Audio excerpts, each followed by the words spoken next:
Hi, and welcome back to Frequency Intuitive. Thank you so much for being here. Today, I have a reading about a message your higher self wants you to know.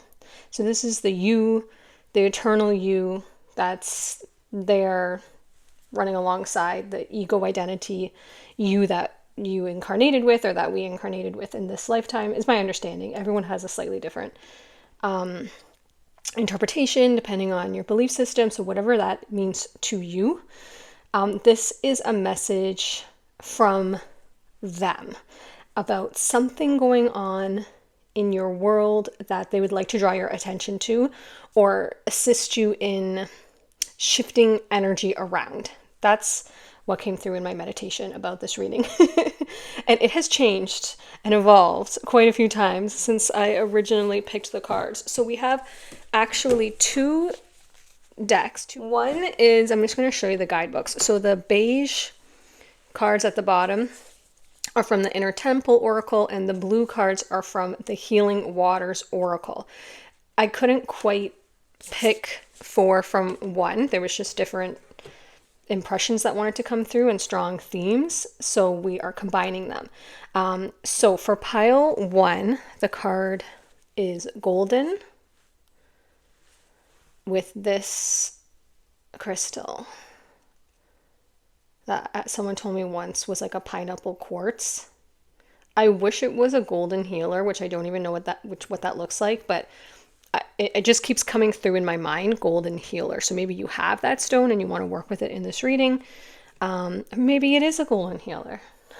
Wouldn't that be crazy and wild? Pile two, the Isle of Avalon card, which reads healing, returning to wholeness, and transformation underneath, with my favorite crystal that I think is a unpolished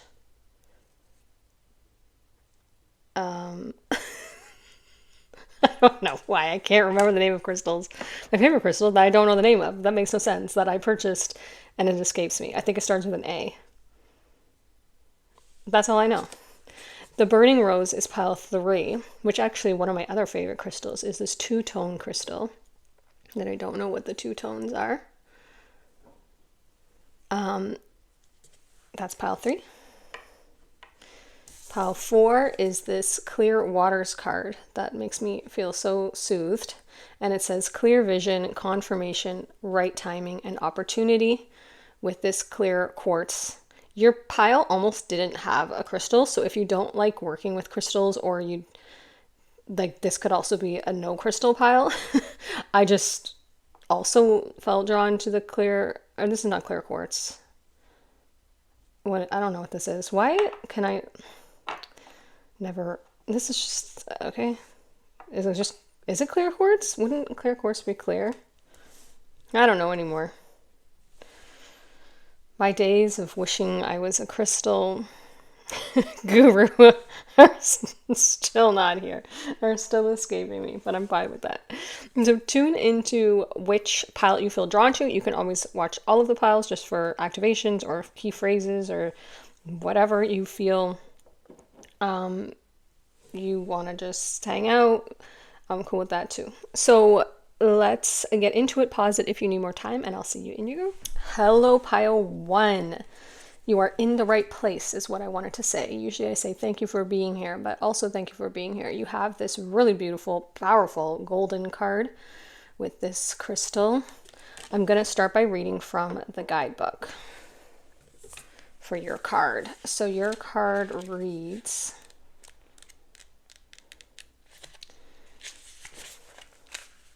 No one is immune to the highs and lows of the human experience. Change is a constant, and we're forever being invited to embrace it. Our grief shows us how much we love, and our souls came here to truly live. However, there may be moments in our life where it seems like we're given a golden pass. Everything opens up and seems to go right.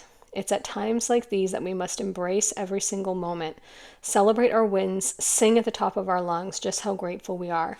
This card is the most glorious card to receive. Oh, wow. I love that we picked that. It's a sign that things are golden for you. Life is on your side. What you've been working toward is bearing fruit. You're in a very special place and are being invited to relish every moment. guys, I'm getting emotional. Like my throat chakra is like, ooh. It's just like the golden hour of sunlight before sunset. This card is shining a light on how things are working out for you. If it's in a future position in the spread, then it means the golden days are ahead for you soon. So don't give up now. Keep going. If it's in the current position, embrace every moment right here and right now. And then there's an inner temple activation. I relish this moment right here and right now. I am grateful and blessed. It's safe for me to embrace it all right now. There's nowhere else for me to be and nothing else for me to do. And this is page 68 and 69. I just want to note that. And this is also the activation section of this book. Whew, I'm getting very emotional and grabbing my blanket. Okay, so there's so much coming in for this. For some of you, when I was reading that, I felt you feel like I'm still so far from that. For some of, but I can feel it could be my reality one day. For some of you, I felt like you're like, oh, that is a feeling that I've been kind of cropping up on or sneaking up on, or it's been sneaking up on me, and I've been like, what is this feeling or sensation or impulse I've been getting from my higher self? So for some of you, it's that. And then for some of you, like it said, this is coming up. This period of time is coming upon you. So wherever you are in that spectrum, this energy and this activation is trying to reach you. That may be, like, for me, the phrases on that card, they seem so, like, I don't know, simple and obvious, kind of like, you know, be grateful for the time. And, you know, there's times when everything goes well, but it also felt so foreign, like a concept I had forgotten. So I don't know if that's your energy I was picking up on. But, you know, like it was the feeling of like everything's been going wrong or diluted or, you know, muddy or like muted or just not well for so long that I almost forgot that was an option. That's how my energy, like the energy that I felt when I was reading it. So that's very interesting. So if that's you, then there could be a message here for you. So that's the main message that your higher self is wanting to bring through to you in this reading. That's really beautiful. I actually didn't anticipate that. I've just started working with this deck, so I haven't got this card or read that passage yet. I was actually curious about what it was going to be about, so I really enjoy that. So let's continue to get messages for you about something your higher self wants to draw your attention to. When I was meditating on it, it was like the feeling of your higher self wanting to like sit down with you and review something and be like, okay, here's with what you're going through with kind of this phase in your life, this year, this is like the main information that we would want you to know, but it's you, right? So we would want to know ourselves. Okay, I'm getting a little bit of lower back tension, which I sometimes pick up on in certain piles. That could be just a feeling of heaviness, carrying like a heavy burden, feeling of discomfort or strain or tension about something. So for pile 1, what messages does their higher self want them to know? Okay. Okay, I don't really know how to put this into words, but I'm feeling the sensation of something around my hair or scalp, like a tingling or almost like an itching. I'm getting like, especially they keep showing me how this figure here, she's wearing this beautiful gold like head wrap. There's something about, for some of you, this is not for all of you, something about either your crown chakra or your head or scalp. That if you don't know what I'm talking about, then that message is just not for you. It would be they're saying like you're aware of it and they're just kind of acknowledging that that's going on for you, or that you've been thinking about that. Maybe it's cutting your hair or growing your hair out, or maybe you've been having some sort of like condition or struggle with your scalp or your hair, or been called to like wear your hair in a different way or something like this. So for who that's for, your higher self is coming through, confirming that message that they've been pushing, excuse me. When I say pushing, I don't mean like pushing on you. I mean like a push notification that you would get on your phone, like that they've been projecting to you. Okay. More messages for pile 1 with this beautiful energy that their higher self wants them to know.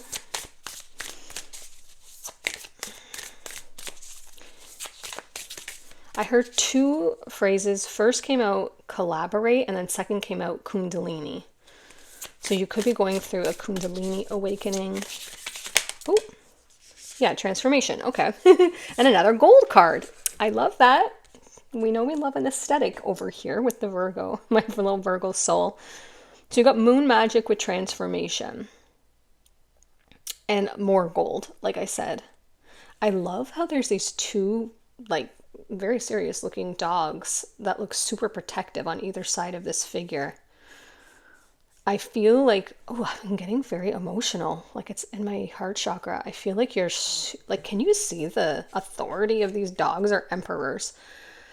Either you have dogs or you had dogs, dog or dogs, because it could just be the same dog, you know, mirroring you, the same energy, or like dog animal spirit is strong around you, or these two dogs represent something for you, like two ancestors that guard you or two angels. It'll mean something to you. They have like this kind of dark, shadowy strength, like don't mess with me type of dogs.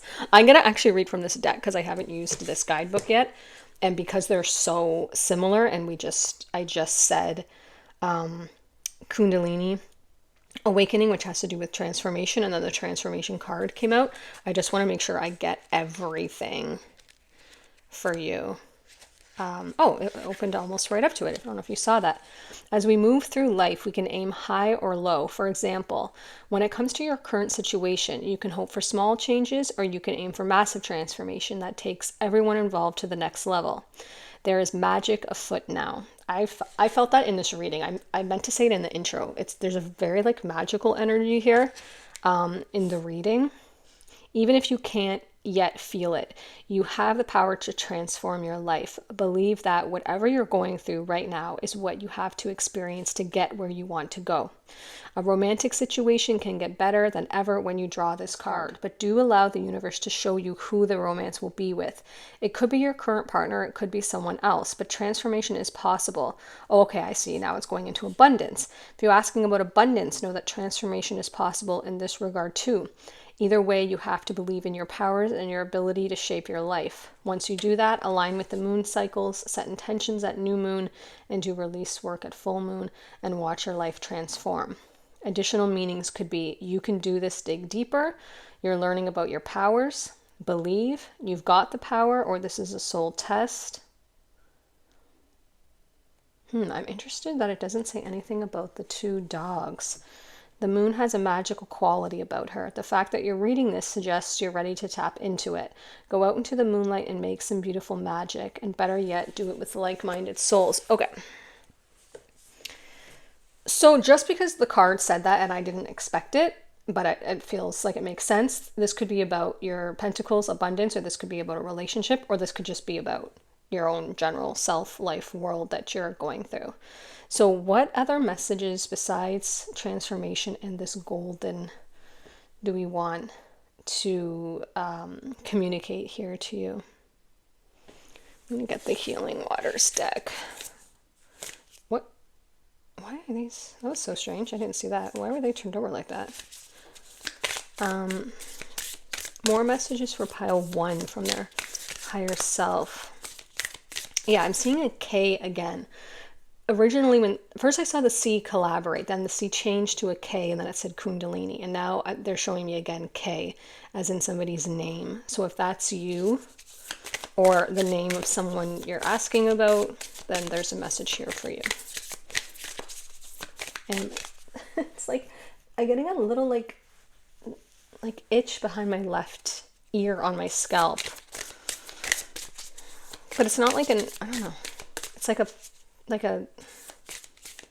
prick, like a pinprick. Like, you know, when you put hair dye on and it kind of like fizzes and does some sort of magic potion thing, and you're like wanting to scratch it a little bit, but you know it's just like doing its job. Okay. More messages for pile 1, please. My lower back stopped hurting, so that's good.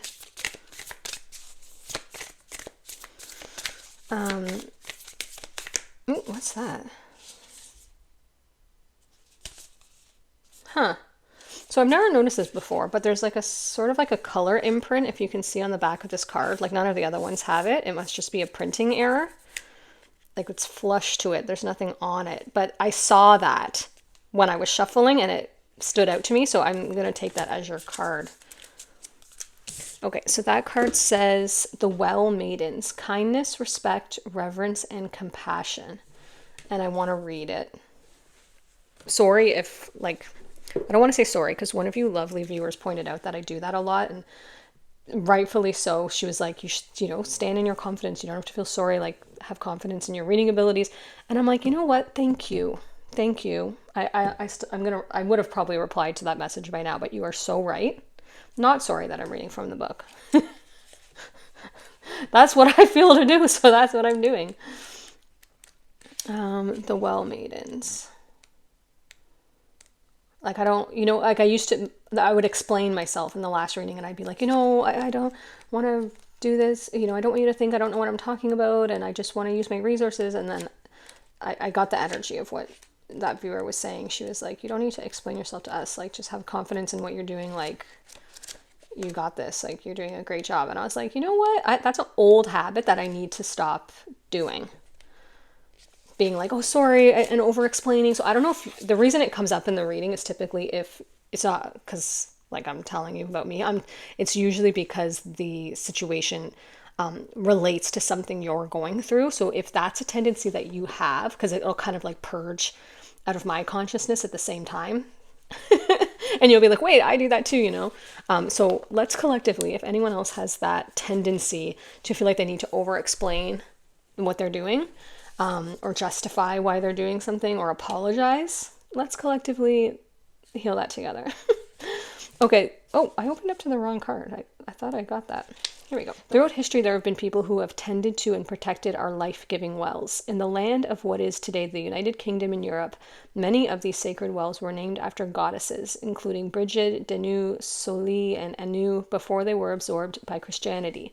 If you sit at these wells, you may feel the wisdom of these ancient people echoing on in these waters, which remain protected. The Elucidation is an old poem that tells of guardians who fulfilled this holy role across the land. A greedy king and his men took more than they needed. They ignored the sacred contract of respecting the well maidens and the water of the sacred wells, and as a result, the kingdom became desolate and barren. The well maidens are the keepers of harmony and balance. They respect the sacred waters, and as a result, they give plenty. They deliver a message about the importance of these qualities in the way we treat ourselves, other, and the nature that sustains and support us. They remind us to slow down and offer kindness and respect to others, the earth, and ourselves each and every day. Okay. So because that came out right when I was talking about that like second guessing thing and kind of like over explaining, I feel like your higher self is highlighting for you that there's something about maybe how the way you speak to yourself or treat yourself, or I feel like you maybe put others always ahead of yourself and you pour into others. Now that could be situational, like you could be in a caregiver role as a parent or a caregiver for a sick relative or something like this. You could be a caregiver by what's it called? Vocation. So like a nurse or a doctor or a teacher or an aide of some sort.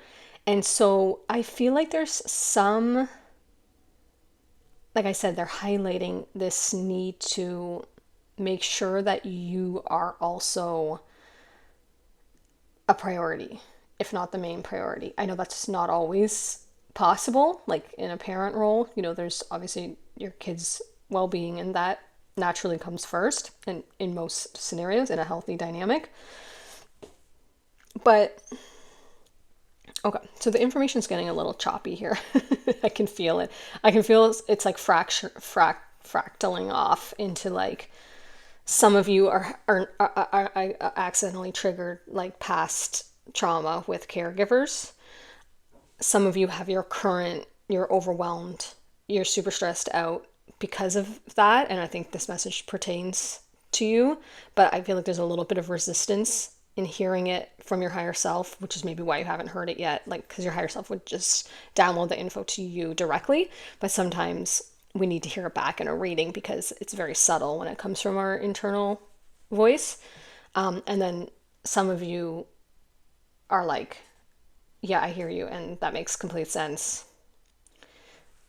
So I just wanted to acknowledge that it kind of fractured off into three, like, oh, like these maidens, the information fractured off into three kind of categories of people. So I see all of you, and you're seeing all of those situations. Let's get back to that because I feel like it's going to come up again. It's kind of like softly being introduced, but it's not being like heavily expanded on at this point in the reading, but it will. Okay, what else for pile 1? There's 3 very strong messages, but there's like not really a common thread that's tying them yet. So let's see what else we got here. Yeah, I'm sensing you're very tired, like you're not getting a lot of sleep. So like I said, you could be like an ER nurse or doctor or some sort of job or role, like parent. Like I didn't get a heck of a lot of sleep when my daughter, until she was like 5, she literally just slept in like 20-minute increments. And so did I for like the first 4 or 5 years. And like I just feel like a heaviness on your eyes. But like, I want to know what the advice is for you. I really get, like, I really want to be a reader who gets you guys, if I can, solutions and like answers or guidance, because oftentimes like a reading will kind of stay in just mirroring and reflecting back to you what you already know. And then you'll end the reading and be like, so what was the guidance? Because like, you know what I mean? Like, bang on, that is what I'm going through, but I'm still no further ahead. I've just had someone explain it back to me, and I really never wanted to be a reader that didn't get the further information. So I just want to acknowledge that I really would like to get some solutions for you from your higher self. Okay, you got card 7 with To the Sea. And this little fairy figure here is in a paper boat, kind of like traveling on a journey with binoculars and a weather vane, and there's this ancestor or spirit in the sky guiding it. Another kind of water card here, because you've got this Well Maidens from the Healing Waters deck. I have to be just upfront, I don't know what that card means right now in this reading, so we'll move on until it makes sense. Ooh, okay, so that's way too many cards, but I'm going to take that one. So for pile, did you guys want these ones? No, okay. Oh, but they would like this one. Very slick how they get those in there. Okay, Wonders, that makes sense. And Enlightenment. Okay, more gold coming in here. Okay, there's a lot going on here. I see why you might be feeling overwhelmed or like pulled in a lot of different directions, or like you can't keep your head above water or kind of get on top of things, because I feel like you've got a lot going on in your 3D world, or a lot of like goals and ambitions, and then there's also a lot spiritually activating within you or trying to come through with this Transformation, Wonders, Golden, Enlightenment cards. These are all very deep kind of concepts that come up. Like you might be feeling like you're living on 2 different levels. Like you're living your ego identity world, like being a mom, a dad, a caregiver, a teacher, a doctor, or whatever it is, and just trying to keep up with that hamster wheel. And then you're feeling like these deep spiritual nudges and calls and activations and enlightenment, where you're like, when am I going to have time to sit in that, knowing, or allow that information to develop more fully within me. So if that's where you're at, that could be an acknowledgement for you that is what's going on. And let's see if we can kind of tie it all together and find out how to help you navigate this time. What other cards do you want for them? And then I'll get to specifically the cards. Okay, so one message coming through already, because they just drew my attention back to this transformation card, is part of the message that they're trying to tell you, or maybe the main message, is that you are going through this transformative time. I mean, when are we not? But they're showing me how we just described. It's like this figure, she almost has her hands in two worlds here. It's like I've got the fire burning from my everyday life, and then I've got the fire burning within me of my soul and my soul's purpose and direction. So this could be about balance and how to navigate both of those worlds and integrate them, because they don't need to be separate. It's just not super common to integrate them, I guess I could say. Or I don't know, sometimes they are just integrated and we don't realize it. I mean, obviously a good portion of it is integrated. Like, we are a spirit just living this human experience. You can't like separate that. But sometimes it's just the concepts that we feel need to be separate. Like we say, like journaling, meditating, doing yoga, doing sound therapy, reading and researching spiritual texts, or maybe traveling to spiritual lands, or having conversations with spiritual, guides, or whatever the case is. Doing your own card readings, we kind of like label that as my spiritual life. And then we have like the, going to work, going to school, paying the bills, doing groceries, doing the laundry as like our ego, identity, not like negative ego, just the identity that we have here in this life that we kind of have to like also manage and participate in. And there's some acknowledgement here about those two worlds that you're in, and I'm assuming how to mesh them or like integrate them. But let's get more information before we assume that. What's the message here from Pale One's higher self that they most want to communicate to them right now?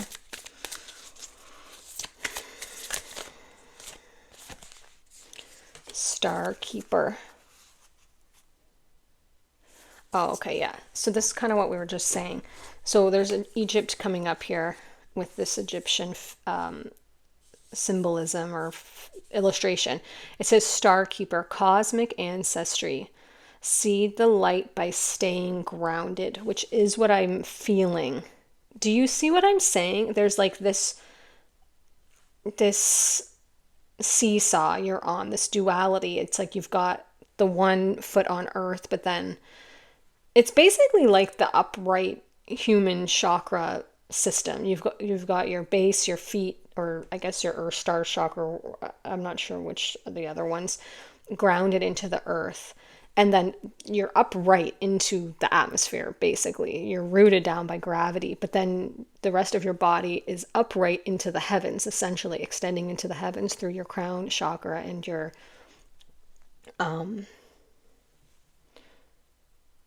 what's the one above the crown chakra? I just forgot the name. But anyways, you see what I'm saying? There's something about you having this cosmic ancestry. You could resonate with light workers, star seeds, like different, like Syrian, Arcturian, different star. I don't know what the word for that is. I never know, like star families. And this, your higher self is saying something about this staying grounded, but you're still seeding the light. And I feel like you suspect this, but it's like difficult for you to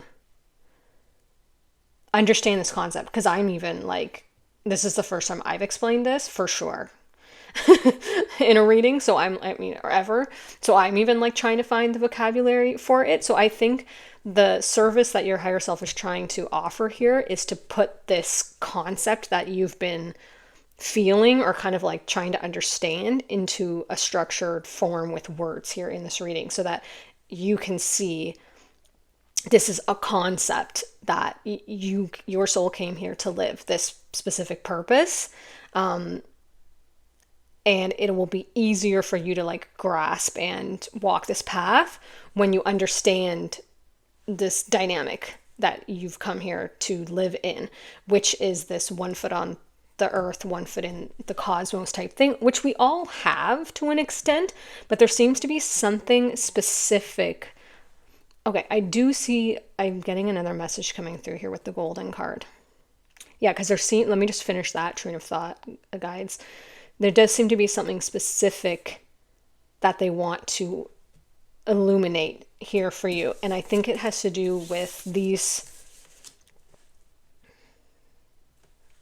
3 to 4 cards here at the center. Let me put them like this. This golden card and what we read about really feeling in that flow of life where everything just starts to go your way, like feeling that alignment where it's green light, green light, green light. It's not to say there's not going to be little things. It's just a sense that your doors are opening for you and you're in a phase of life of harvest and ease. You're in a phase of life of, I don't know if ease is the right word. You're in a phase of life of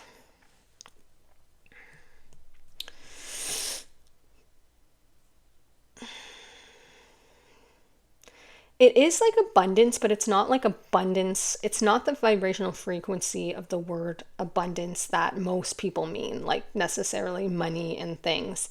It's the vibrational frequency of the meaning of the word abundance, like maybe you have family and love all around you, or you have a home that you finally, moved into and are happy with, or you have a career that's very purposeful to you, or you kind of have the sense that you have what you need. You're no longer, you're out of that phase of life where you're worrying about a roof over your head or food on the table or what your purpose is, or why is this relationship gone south, or you're kind of in a phase of your life where everything is kind of moving forward smoothly, but it doesn't mean that I would say it's full of ease, because I do feel like you're feeling burdened sometimes and there's a lot going on. It's like just a sense of everything is going well and moving forward, and so you've got a lot of things on the go. So that's the golden card. But the transformation that your higher self is calling you to is to this is very almost like challenging to, I would think, do and explain, but I actually think it'd be super simple to do, but it's like a perspective shift, this transformation. It's this, and I sense they're going to give me like a new way to grasp this and explain it to you. I just have to find the door and open it. So I'll keep working my way there. So it's this idea that I don't think is the first time you've heard this. I think you've either dreamt about this, journaled about it, or suspected it, or meditated on it and had glimpses of it, but you're like, how does that work? How does that look in reality? Where you have this enlightenment in the sense of you realize there's a new way of doing life that doesn't really require any changes in your immediate life. It's really a perspective and a state of being change, which is where all, great and lasting change comes from. And it allows you to have more wonder and allows more magic in. Okay, remember how I said that word magic? And then you have the moon magic. It's allowing more magic into the mundane. It's allowing more mysticism into your everyday. It's allowing more high vibrational frequencies like love and compassion and kindness for yourself. And others, I feel like is already there. But this sense that you don't have to self-betray anymore to, like you don't have to give up your meditation practice. You don't have to give up your rest. You don't have to give up your Taurian things, as I feel like a Taurus energy here, like your cozy blanket, your nourishing food, your, ambiance, your peace, in order to continue to keep your foot in this world that you're in. But that's a very enlightened perspective to infuse into the life that you're living now.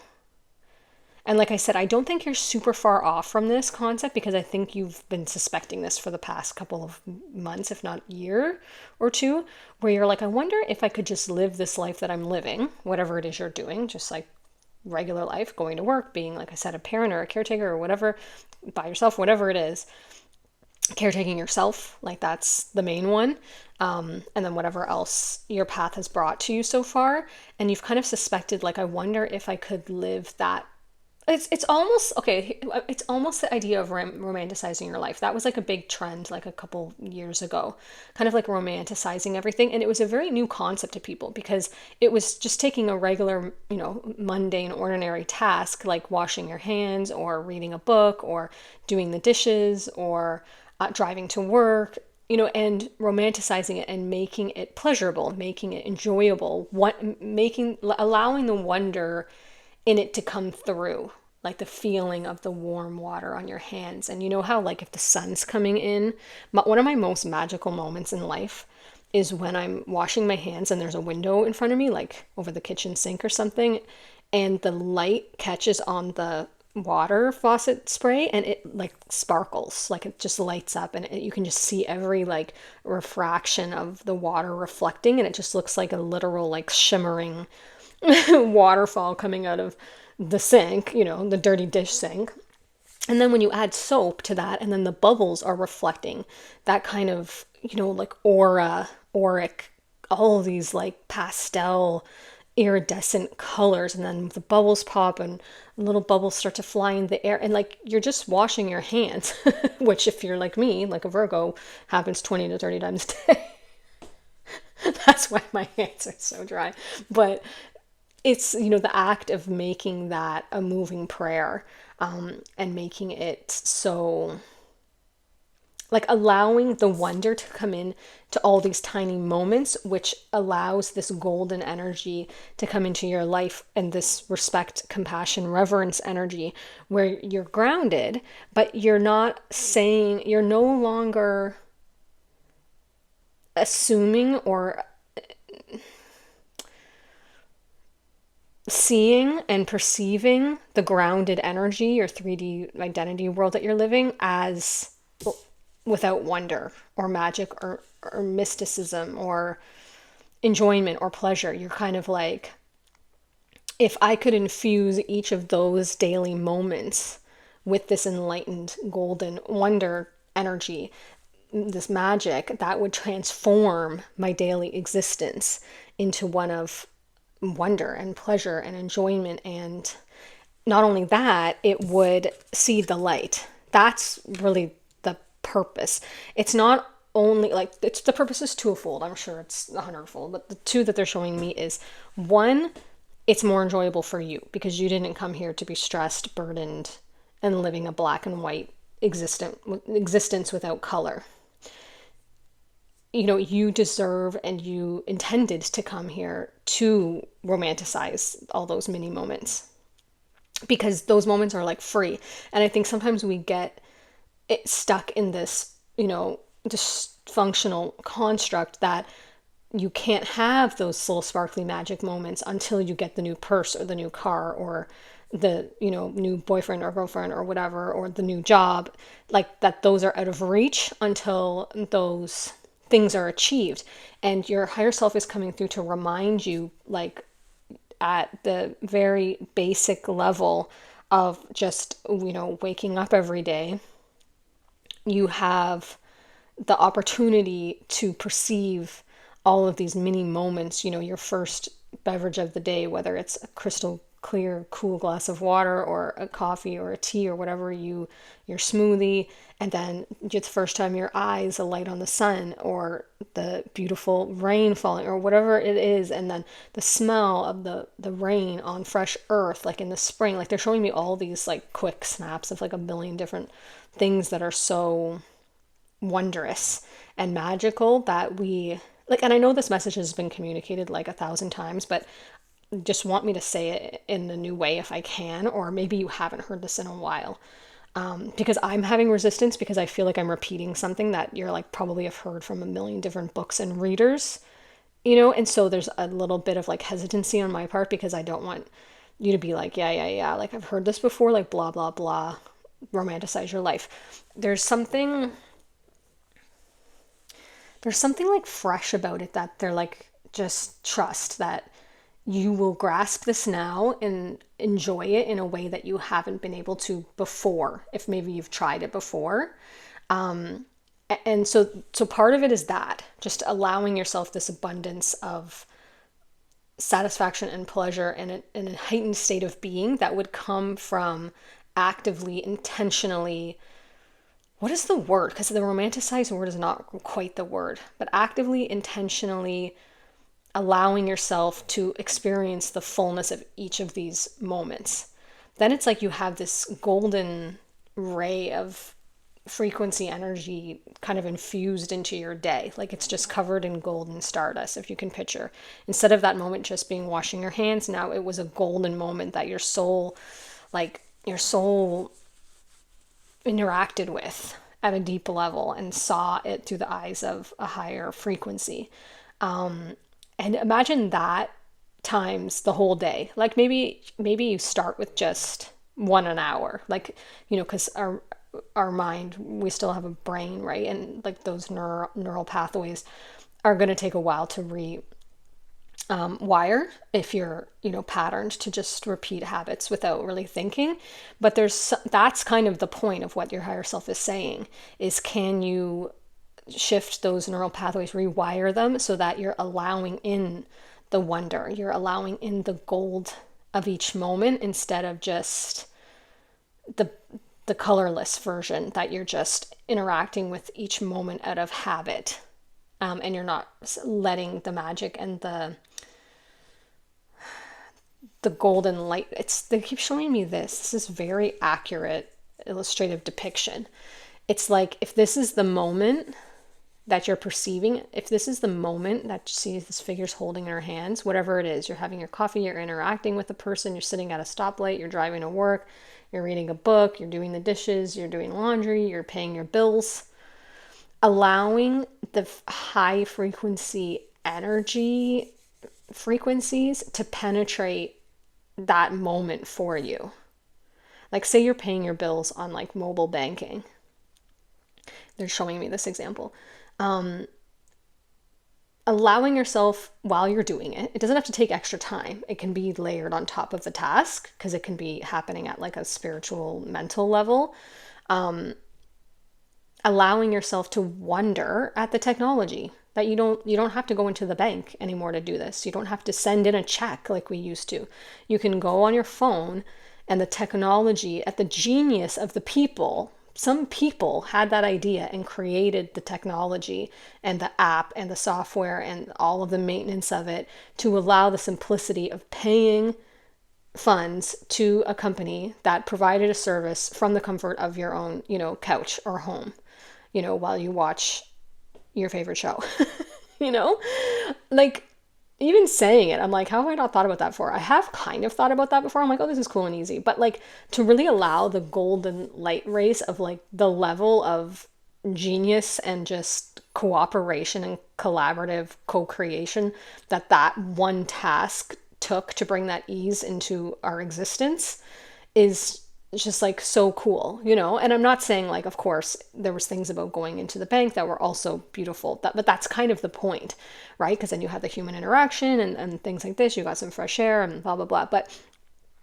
whatever it is, whether you're at the going into the bank to pay your bills phase, or you're on a mobile app, whatever phase of technology or life, or evolution or expansion you're in and experiencing in your world, allowing those golden right lights to infuse you with that appreciation and gratitude and like marveling in the wonder of whatever it is that's before you.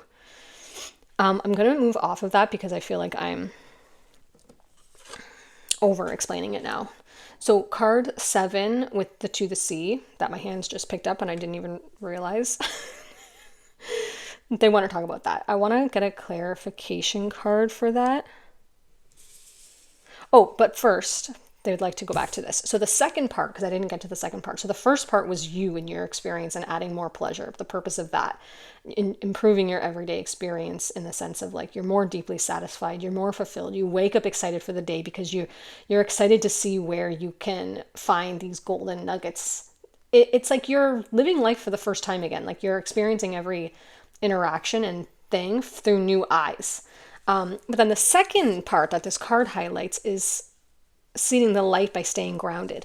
When you're in that enlightened, transformative energy, the power, like now we look at the light rays are going also into that from your perception, but out of that moment. The light and the high frequency that does radiate from that type of experience you're having when you're elevating your perception of, and you're allowing high frequency perception. It's like you're allowing yourself to see the moment through the eyes of your higher self, or through source, or through creation, whatever you resonate with, or through all that is, or through love, whatever lens you want to call that. That frequency that puts you in now seeds the light. Like you're raising the consciousness of the planet by doing that. And like, that's huge. And imagine all of us, or some of us, doing that just more frequently in our day-to-day, the effect that would have on like our community and those around us, because whoever you're interacting with, they can't help but be positively affected by that type of elevated frequency and perception, because then you're going to also see others that way, and then you're going to uplift others naturally. And now the interactions that you have with your family, your friends, your partners, the people around you, when you do go to the bank to speak to the teller, and then you have that interaction with them, now you're seeding the light everywhere. You're literally planting seeds of light in all of these interactions and through mass consciousness, which is like enormous positive impact and purpose. Okay, so that's the main message here. But they do want a clarification card for the to the sea, and then they're going to wrap up this particular pile, but you may have messages in another pile. My stomach is growling. Sometimes it's been happening recently in readings, and I've got to look up what that means. If you're a reader or you've heard what that means, I would be so curious. Can we clarify the to the sea? Now, for some of you, you've been called to bodies of water. You either want to move to the sea or travel there, or you feel best. You feel very restored and clear when you're at a body of water, like a lake, a stream, the ocean, and you meditate there, or you sit there and you just feel at home. That's recognition for some of you to keep doing that, but there's a deeper message here. Which card would you like to clarify? I can't really see which one it is. Oh, okay, I physically couldn't see it. Yeah, the surrender deck. So clarifying to the sea, what is this regarding? Oh, 2 came out. Okay, so the first one that came out was surrender to complete healing. Oh, interesting. Open fully to the loving, compassionate forces of the universe that support your physical, emotional, and spiritual healing. Because you also have compassion here with the well maidens. And then you have surrender to prayer. She's in a body of water here. Give yourself over completely to prayer. When you pray from your heart, you will be heard through the universe, and answers and support will arrive. So for some of you, I'm seeing water baptism. So I don't know if that's just only for if that resonates, because even this angel, she looks like she's in the sea here. So if you just did that, or if that's part of your faith, I think that's part of Christianity, maybe Catholicism, I'm not sure. Certain religions do ritual of water baptism to kind of say, releasing the past, washing clean, so to speak, the past, and starting afresh in this new world. So I do see how that's relevant here, because with this transformation, there is this, in this well maidens with the water, there is this kind of before and after, like the life you were kind of interacting with and living before versus what your higher self is encouraging you to kind of like dunk, release that, and come out with this fresh, clean, new, I don't know, like clean is not the right word, because it's not like you're dirty. It's like a fresh new, like rinsed off, more clear perspective is what I'm trying to say.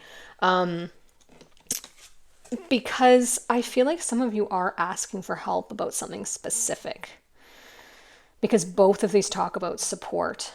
Both of them say support. The universe, compassionate forces of the universe that support your physical, emotional, and spiritual healing.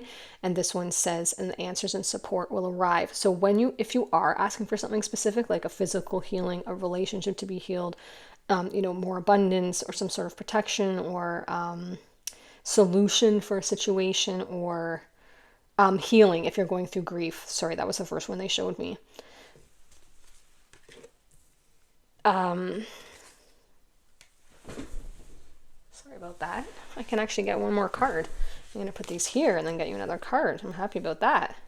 A lot of this gold energy up here. Golden. But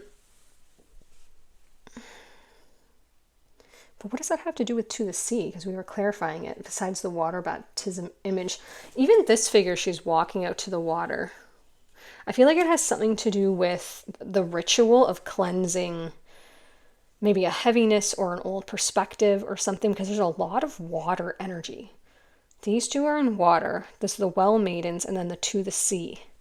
It could be that you were thinking of doing a ritual of water baptism or some sort of spiritual water ritual, like whatever that is. There's a lot of them that can be extremely helpful and symbolic, but I feel like there's deeper meaning to you. To the sea. There's definitely this message of just lightening your load, even perception wise, because like the little fairy is in a paper boat. Like a paper boat's not gonna hold much. You can't load that up with a lot of baggage or it's gonna sink. And that's kind of what they're showing me here. There's some encouragement to kind of lighten your burden somehow. But how would you do that? Like, so easier said than done, right? Just lighten your burdens and it'll be great. Like, obviously you would if that seemed like an obvious option.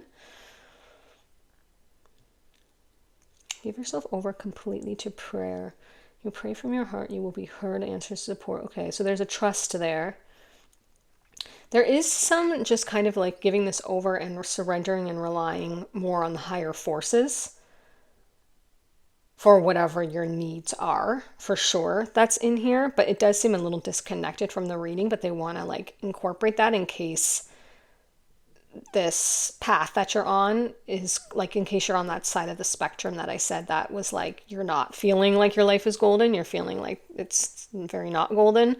It's not a golden time for you. It's not a lot of green lights for you. So for those, they're just kind of wanting to recognize those of you who are on that spectrum where you do have a concern, a problem, you feel very heavy, you feel very in grief, quite possibly. They keep bringing that one up. If you've just had someone transition, or if you've ever had someone transition, it's it's not like that grief goes anywhere, you know? I mean, it eventually alchemizes over time, but it still could be accessed, you know, in a memory or in reality. Yeah, they said that's it. They said that's it for the to the sea message that it came through about the water, the releasing, the traveling light. So let's get you a final card here. Final message for pile 1. Okay, I'm going to get you this Angel Tarot they keep highlighting for me. Final message for pile 1. Yeah, I just want to make sure we got to like the root of that. Yeah, I think they're saying we did. Okay. It will just take like some time, they want to highlight. It's not like you're going to wake up tomorrow and be like, oh, now everything's romanticized and I'm seeing everything from a higher frequency and everything is lighter and easier and more magical. That's like not going to probably happen unless you have like a spontaneous awakening overnight. But it is doable. They're saying it is a path. Like they're showing me it's just like working out in the gym. If you want to build that muscle, that's a muscle you can build. That's a spiritual muscle that you could build to start to perceive these little micro moments with more wonder and kind of through the eyes of source, and allowing more of the golden energy to reach you in each moment, because it will also heal your there's so many things we can't say on YouTube. High frequency energy, allowing more of it through that aperture of your own inner sight and vision will only be also beneficial to your physical vessel. I think I can say that. I can't claim it's going to give you complete healing or say anything like that. We always have to stay away from medical advice. And if you do have any physical condition, make sure that you're encouraged to consult, the experts on that. But allowing more high frequency energy through your aperture of your own soul's perspective into your grounded world, like I said, it energetically has a positive effect on your mental space, emotional space, but also your cellular space.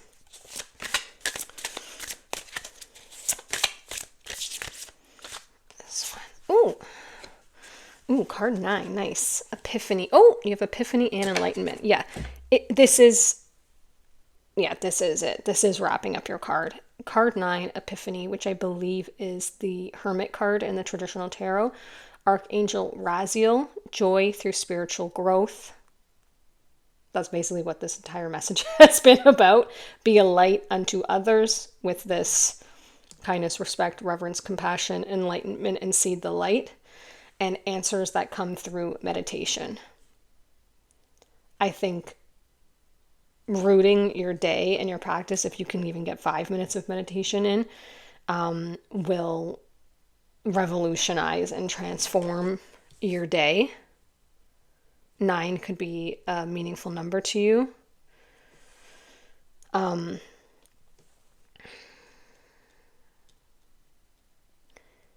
But that's basically what this reading is about. This joy through spiritual growth, which is how I started the reading, saying this is something about like living your life, but also allowing the spirit world to come in and integrating it. But how that's also beneficial to you, but it's also a service to humanity, and it's also seeding the light to others. Really super powerful, like complex, fascinating energy here. You must be ready to hear this message, because that's not a message that like a lot of people would be able to wrap their head around or accept or allow into their world.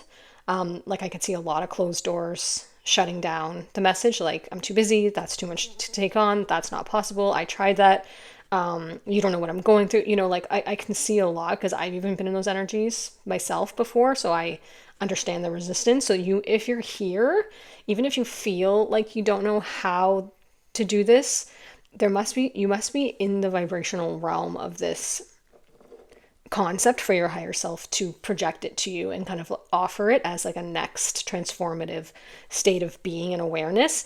Like, be super easy with yourself. There's no feeling that this is like tomorrow, I definitely think you could start small steps tomorrow.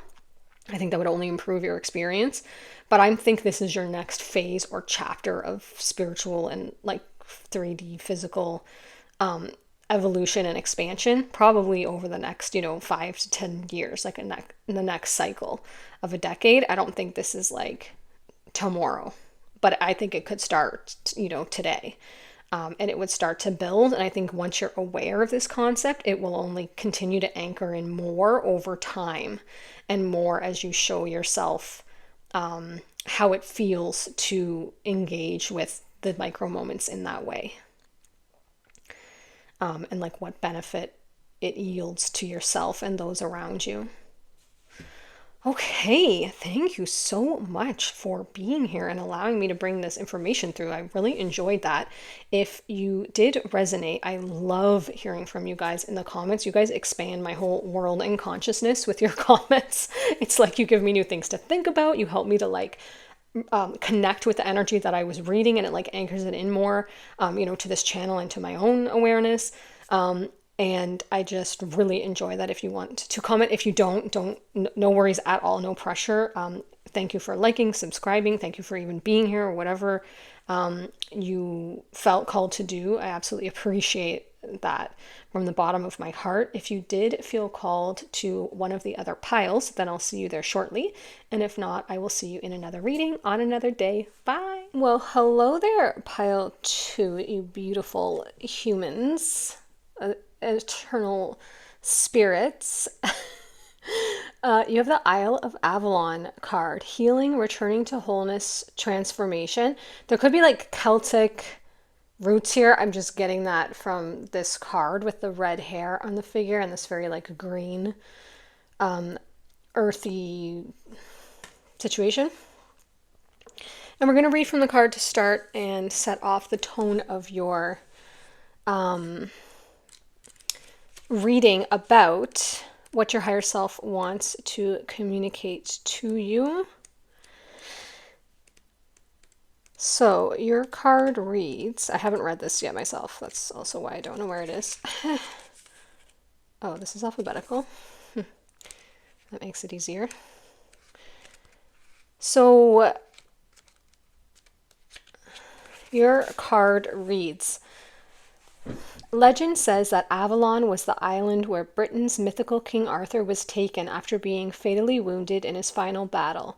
First mentioned in Geoffrey of Monmouth's fictional The History of the Kings of Britain, 1136, Avalon is said to have been ruled by the powerful enchantress Morgan Le Fay and her 8 sisters, thought by many to be high priestesses, who were widely renowned for their tremendous healing abilities. I'm very out of breath, so I don't know if that's you. It's like I can't catch my breath just reading this. Some people believe that the Isle of Avalon, which is also known as the Isle of Apples and the Isle of the Dead, is a mythical place of healing that exists beyond the veil. Ooh. Others say that it exists in the physical. Avalon and its healing spring waters have been identified as Glastonbury in Somerset, southwest England, if you resonate with that area or know or have been there. And even today, pilgrims travel to the town. It's believed that this sacred place of healing was once surrounded by water and could only be reached by boat. This is a card of great healing and an invitation to see that your healing is an opportunity for great transformation, that perhaps the parts of you that feel as if they're dying are actually being born anew. Wow. Maybe this healing journey is taking you somewhere truly glorious, somewhere sacred deep within. And the healing waters activation is, I surrender to my healing. I activate the sacred intelligence within the waters of my body. I call in all the support that's most helpful, and I believe in my ability to transform and heal. So this seems to heavily be talking about physical body, but this could be, like your higher self is saying, this could be emotional, this could be mental, this could be all levels of healing, including the physical. So let's find out your message from your higher self, that if they could sit down with you, even though they can, and your higher self, you don't need me, your higher self's communicating and downloading messages and impulse and concepts to you all day long. They're projecting insight and guidance all day long because it is you. It's just the eternal you who sometimes the 3D you, voice gets a little stronger. But sometimes it's helpful to have someone like me reflect it back to you in like words that you can hear from outside of you. Sometimes our inner voice is just too subtle or drowned out by other things. Doesn't mean it's always that way, just sometimes. So let's see if your higher self could sit down with you face to face, kind of like we are. What would your higher self say to you that you most need to know or hear or guidance for this time on your path? So let's start with this. Yeah, I am a little bit out of breath. So if that's you or something that you're struggling with or dealing with, obviously, I'll just say this as a disclaimer at the beginning of this pile because it does deal with healing topic. On YouTube, we can't talk too deeply about medical things or any sort of advice. We have to always make sure that we are saying, please consult the professionals, doctors, physicians, whoever you need to, regarding anything that is physical. This is spiritual advice. So that's a holistic approach to approach things on all levels, but it doesn't discount or cancel out physical guidance that you should seek if you feel unwell or have any symptoms. I'm sure you probably already have if that's something that's on your mind.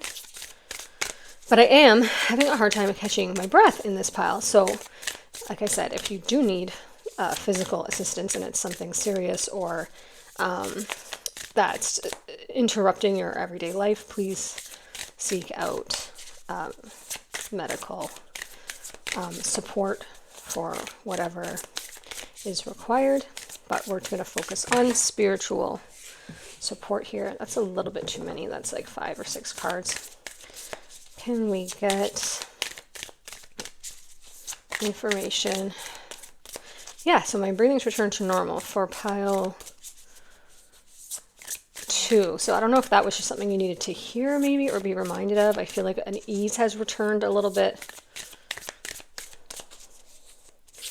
For pile 2, their higher self. It's 2 cards here, I believe. So first we have, yes, clear your energy. That makes a lot of sense, especially if there's something physically bothering you. And blood moon with courage. Okay, let's read the clear your energy card, as I haven't read that one before. And I just want to see if there's any other kind of like helpful things.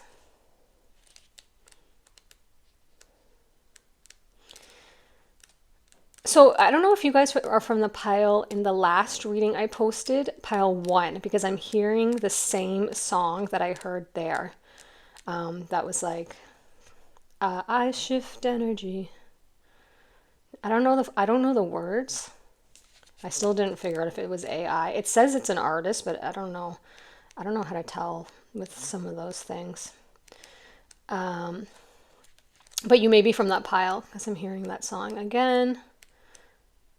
I shift energy, 'cause I shift energy.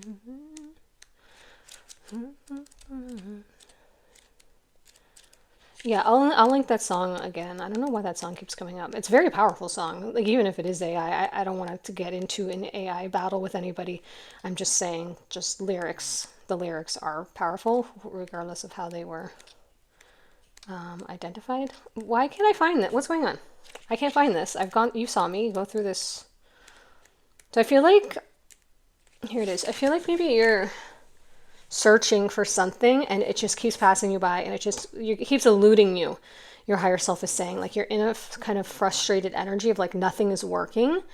I'm searching and I'm not finding what I need. So let's find out if we can get you a little bit more clarity or guidance in this reading. Dark moon, clear your energy. You're ready to leave something behind. Fear is stopping you from moving forward, but there is nothing to be scared of. Something in your past needs to be released. This could be a perceived failure, a relationship, a fear created by something that happened to you. Oh, that's a tough one, you guys. Recently or a long time ago, it's holding you back. An important distinction to make. The dark moon energies of this card are dark, as per the expression, it's darkest before the dawn. That's the darkness we're talking about here. So when this card comes up, you're at a precipice of some kind. Either you fall back into the past or you decide to call your energy back into you so that you no longer have a part of your energetic body stuck in the past. I feel like I'm going to start crying, like with release. My eyes were like burning with tears. The energy around you now holds the literally awesome power of the dark goddess, whom we are all taught to fear, but in truth helps us break with the past. Clear out negativity now to make space for something new and better. That's the message of this card. Additional meanings could be your dreams about the past are a clue to the situation. You're about to turn the corner at last. That's the strongest message I get with that precipice. It's the darkest before the dawn. There is nothing to fear and embrace your power. About this symbol, the dark moon comes at the end of the lunar cycle. It's not something you learn about in most astrology schools, but it's one of the most powerful moments in the lunar cycle. Pay attention when this card comes up. Okay. Yeah, you're going through something your higher self is acknowledging so that you know that you're in the right place. That is requiring a lot of courage for you to, this, like it said, you're at a precipice, to either not fall back into old patterns or fears or habits or relationships or situations, but to step off that precipice into the new energy, the new moon. That takes a lot of courage. That takes a lot of courage to break out of the old or the current energies that are fixed and rooted and have momentum, and move into a lighter, more ethereal energy that doesn't have as much fixed momentum yet, but that's still unknown, but that's still building. That's why the Fool card is the Fool in the traditional tarot, the Fool like stepping off the cliff. That's grounded earth energy into off the cliff, basically into the unknown, because it's light air energy, it's ethereal energy. It's not yet formed into matter. It could be in the process of forming. And so stepping into it is usually starts in your mind, in your imagination, in your visualization, in your heart space, in your crown chakra, in your third eye. It usually starts in an imaginative, creative, well, not usually, every time. That's how matter is. It has to start there first. Everything that you see is once was not seen, right? So you're in that in between. You're in that place of stepping off the cliff or not. And the other powerful part of that I got teary at was the part about the something happening in your past, something that happened to you long ago or recently that created a fear. I resonate with that. I really struggle with if something happened in your past, not fearing or anticipating that it's going to happen again. Because it's like, well, it happened last time, so what if it happens again? Now, the only thing I can tell you that's helped me move out of that is vibrational frequency, the understanding of vibrational frequency, being that the vibrational frequency that you were in when that happened has now been shifted to a new place because of the activation of that contrast, because now you experienced it, you have this desire to not experience, you have the desire for the opposite of it, for, if you were hurt, you now have the desire to be unhurt. If you couldn't trust, you now have the desire to trust. So you vibrationally shift to a frequency that is kind of outside of the circumstance that occurred before. It's like in a new place. Like you might still get hurt, but it wouldn't be as deep. It would be, like you'd have a little bit more awareness around it. You'd have a little bit more space around it. I don't know if I'm explaining this properly. Just like this is at most basic level, that's not at all the same intensity as past hurts are, but it would be like when you went to an ice cream shop and you're like a little kid and you haven't tried ice cream before, and you're like, oh, I'll have the matcha flavor, which a lot of people like matcha ice cream. I'm just saying, as a little kid, your taste buds might not be refined there yet. And then then you get the matcha and you're like, or even more would be like the red bean flavored ice cream. Again, some people love that. I'm just saying it's not a typical flavor that a kid would like. I'm sure there's kids that do like that, but I'm probably doing a terrible job at this. Let's just create an ice cream flavor that doesn't exist, because now I can just hear everybody saying, I love red bean and matcha. It's like, okay, you're right. I don't know why I said that. Everyone's taste buds are different. So let's say let's not say specific flavors. Let's make this analogy metaphor. What is this? An analogy? Yeah, this is an analogy. More confusing. There's no specific flavors, but you try your first flavor and you don't like it, is the point. You know where I'm getting at with this. And then you try another flavor and you don't like that. But all the time you're defining and you're refining. That was too sweet, and now this one was too savory, and this one I didn't like the crunchy things in it, and this one. And then so as you go, you slowly identify from the 30, 50 flavors of ice cream in that store, these 10 are my favorite, these 3 are my top 3, and this is my number 1 favorite. So if every time you went into that ice cream store, if say you never went back because you were like, I didn't like that ice cream, that was terrible. I had mushroom flavored ice cream and it was terrible, and I never want it again. And so now no more ice cream for me. Then of course you would be missing out on the flavors that you do like. Now, that's a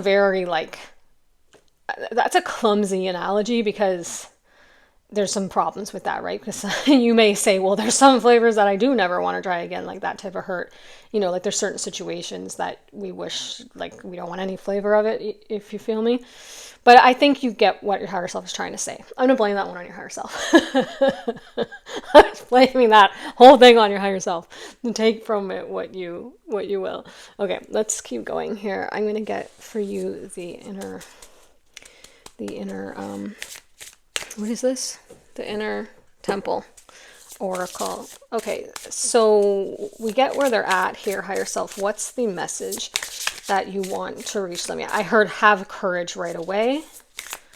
Have courage. So, and I wonder, I would like to know how to clear your energy, because that's such a term that's used all the time. Like, just clear your energy and then it'll be better. It's like, well, excuse me, how would I clear my energy? Like, I'm sure you could Google it, but I want to see if there's any, there's so many different ways, but all of them seem kind of like nebulous and like not super practical in my opinion. Like, I even struggle with this as a reader. Like, I have my methods and stuff, but I'm always like, did that work? Like, I wish we had like an energy, you know, meter that we could say like clean, you know, and you could tell. But let's find out what specific advice they have for how to clear the energy.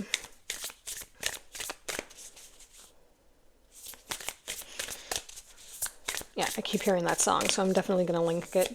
I think it's called what is it called? I Shift Energy. That's I Shift Energy, That's My Power, I think is the name of it. And like I said, it's tied to the last reading I posted, pile 1, if you want to go there. If you're not from there, you might have messages in the last reading I posted right before this one, pile 1. If you resonate, don't go if you don't want to. It's the message from your ancestor reading. Ancestors. Simplicity. Okay, yeah. This came out also in that reading in a different pile. I believe it was pile 2. So you could be from there. Because actually when I pulled out this Blood Moon Courage card, I thought for a second that it was the Strength card from the last video, pile 2. So simplicity. I am going to read this because it was super powerful when I read it the last time. So I believe that the message wants to come through here again. So this card reads, the days of hustle and burnout must come to an end. There's no sustainable growth waiting for us there, only exhaustion and depletion of what's most precious. Those who choose potency over mass production, heart over head, slow over driven, will be the ones who flourish and lead. Release all the time wasting, energy wasting, resource wasting. While in the past they got ahead of you, now as we enter this new quickening paradigm, they'll become less and less productive and effective. The earth is making sure of it. Anything that's unsustainable will not flourish. This is the law of the earth. You'll be rewarded for simplicity, praised for your potent authenticity. Be the creative, the human, the mystic, the dreamer. Don't succumb to feeding the more machine. Don't waste the seeds you came here to plant. Peel back the unnecessary outgoings. Keep things potent and free. Anything that traps you disconnects you from the sacred pulse of life. Your energy, your life force, your love, your time are the most valuable forces. Protect them and treat them like the precious resources they are. This is how you'll acquire true wealth. This is how you'll flourish. This is how you'll receive deep soul satisfaction. This is how to truly live. And the soul inquiry says, what in your life is overcomplicated or draining your energy? How can you make things a little simpler?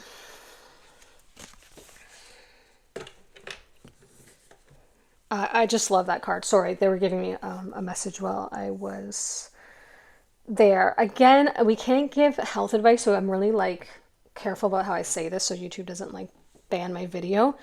But if you want, your higher self is saying, if you're experiencing health issues or discomfort, some sort of discomfort in your physical body, and you haven't already looked here, either like on your own, if it's just a mild discomfort, or if it's more serious with health care professionals, your gastrointestinal system is the direction they would look at. The food you're eating, the way it's processing, like maybe probiotics, your stomach, the esophageal, this is the area that may be even contributing to breathing issues. Food testing, things like this. See if there's something your body isn't resonating with. that's where I'll leave that there, because I hope that I'm even allowed to say that. But always check with a medical professional before you do anything. That is just my holistic advice in terms of a spiritual direction, in terms of the physical vessel, where I would explore, read up on, see if there's anything that could be that your body is asking for there. And that is the way that I think I have to say that. But that is also what I want. That is what they want to say. Okay. Next message here for pile 2, please. Yeah, from that song, it's just repeating in my head. I'm a queen. I shift energy. And then I keep seeing this image here of this looks like Cleopatra with wings or something. But again, I'll link the song below the timestamp in this pile. I should be making myself notes. Look at me being organized.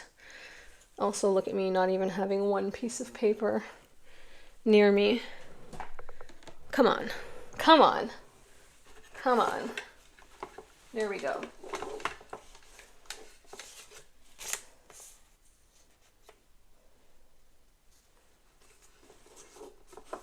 Got a piece of paper.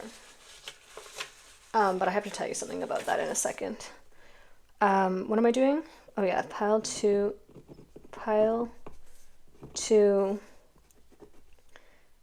song. Okay.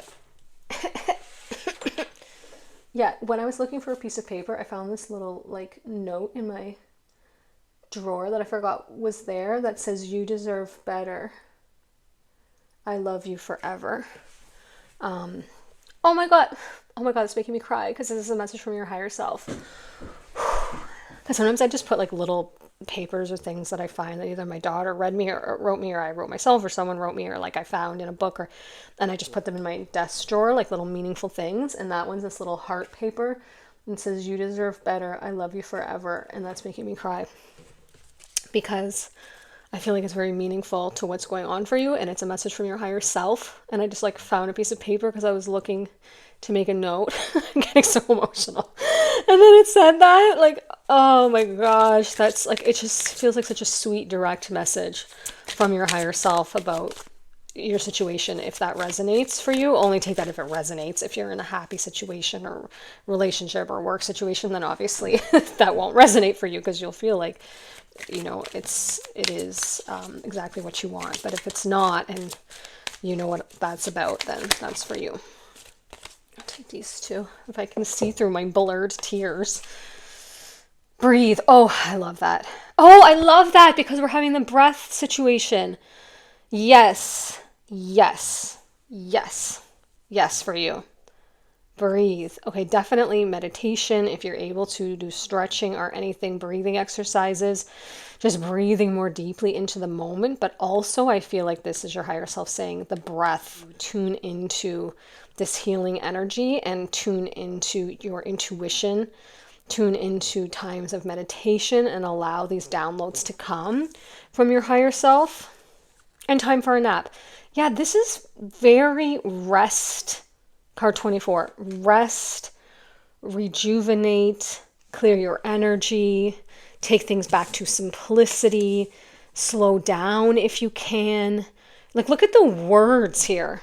Breathe, healing, return to wholeness, transformation, nap, simplicity, clearing.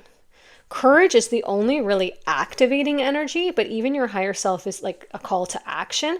But even your higher self is pointing out to me, it takes courage to slow down and rest and trust and surrender and flow and receive.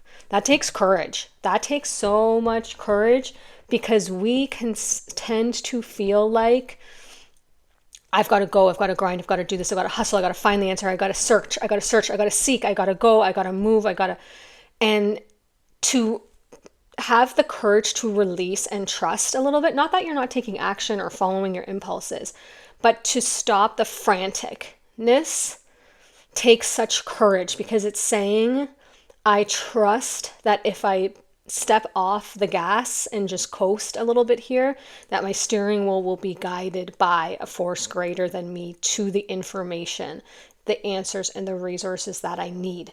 Because if I'm frantically got my foot on the gas and I'm searching, I may miss the little turnoff on the road here. I may miss the little person on the side selling something that could help me. You know, I just blew right by it. I really feel like I can feel in my, like, what is this chakra? It's in between my heart and my solar plexus. So it's like my heart and my solar plexus. It's right where my, oh, this is a very interesting sensation. It's right where my, it's like in my chest cavity and my ribs, like down my sides.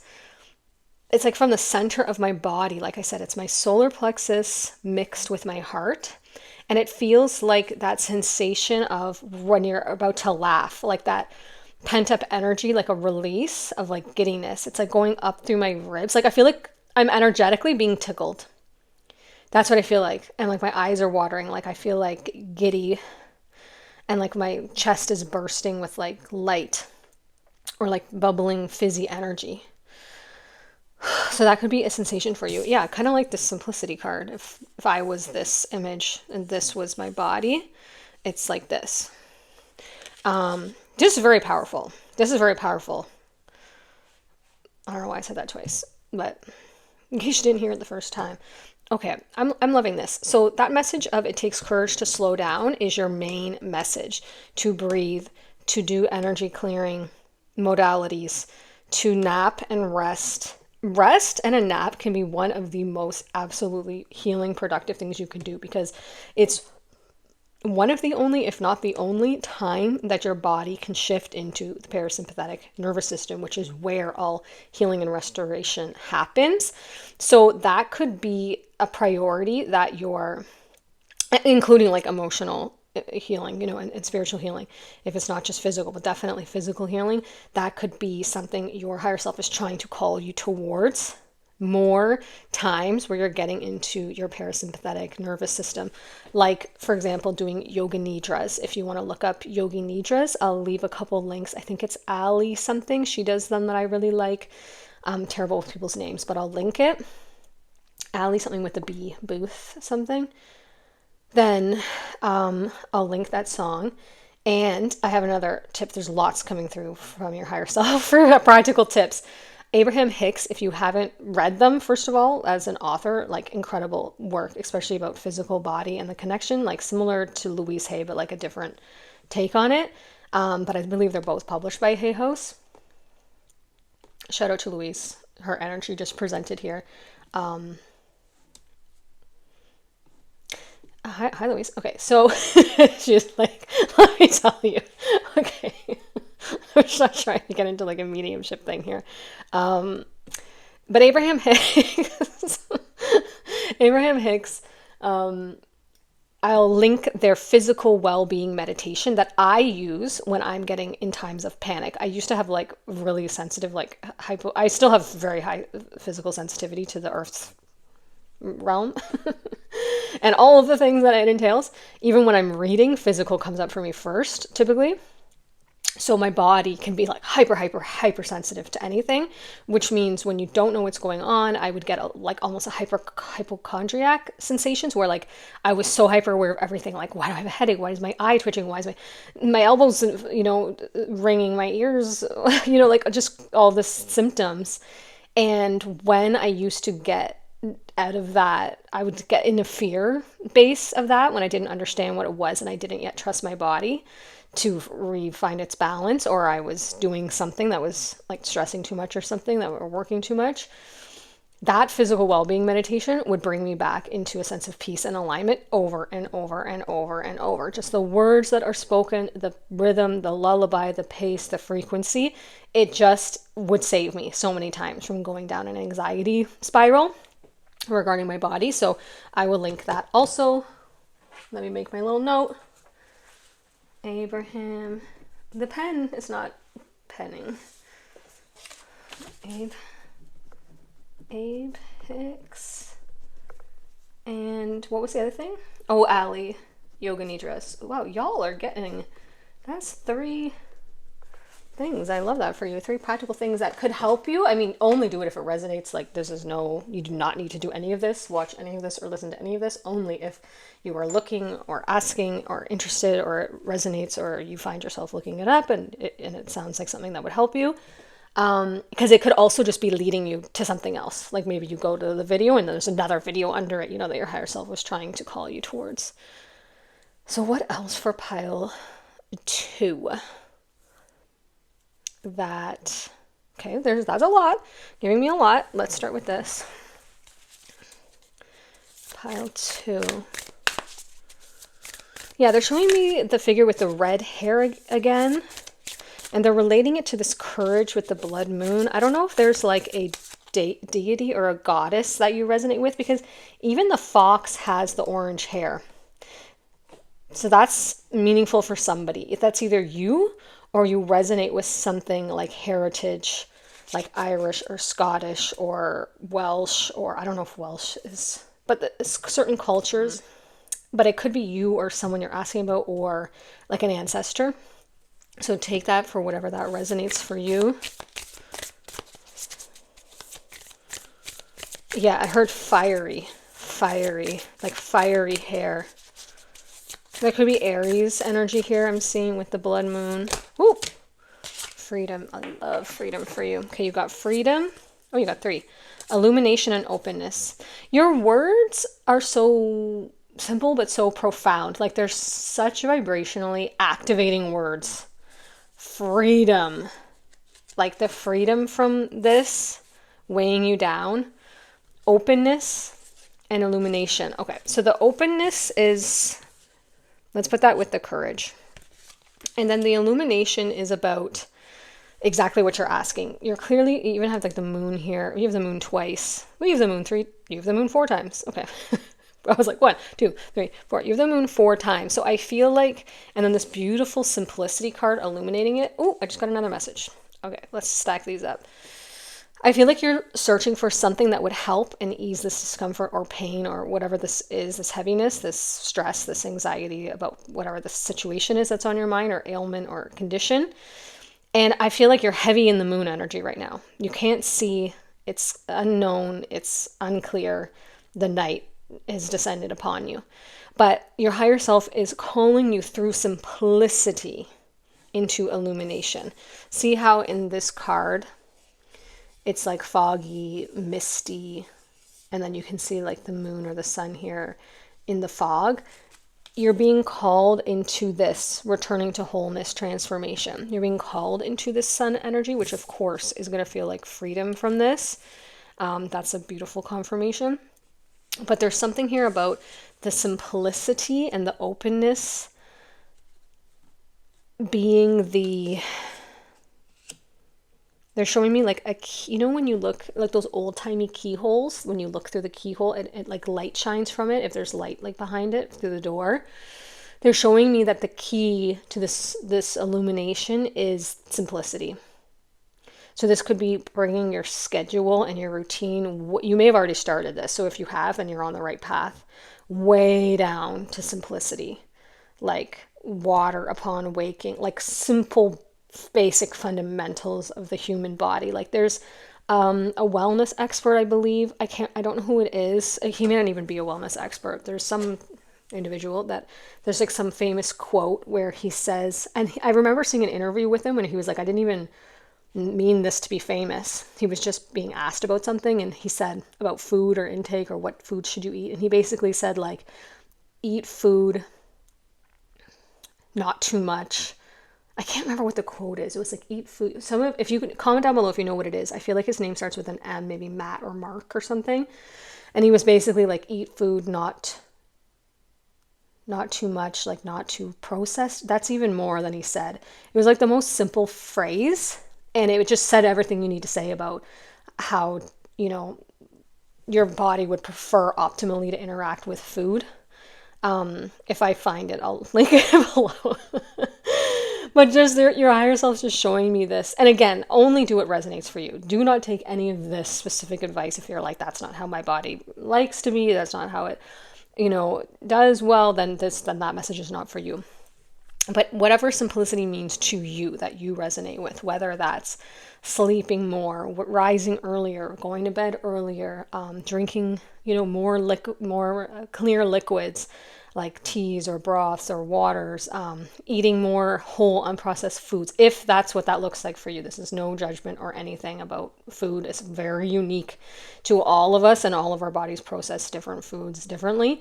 So do what is right for you, whether this is, if you can refine your work, if you have a work schedule down so it's less stressful, less work, less on your plate, your social activities down, if you can just more time on simple things, being in nature, putting your feet, earthing, grounding, different healing modalities, meditating, listening to spiritual healing, therapy type of things.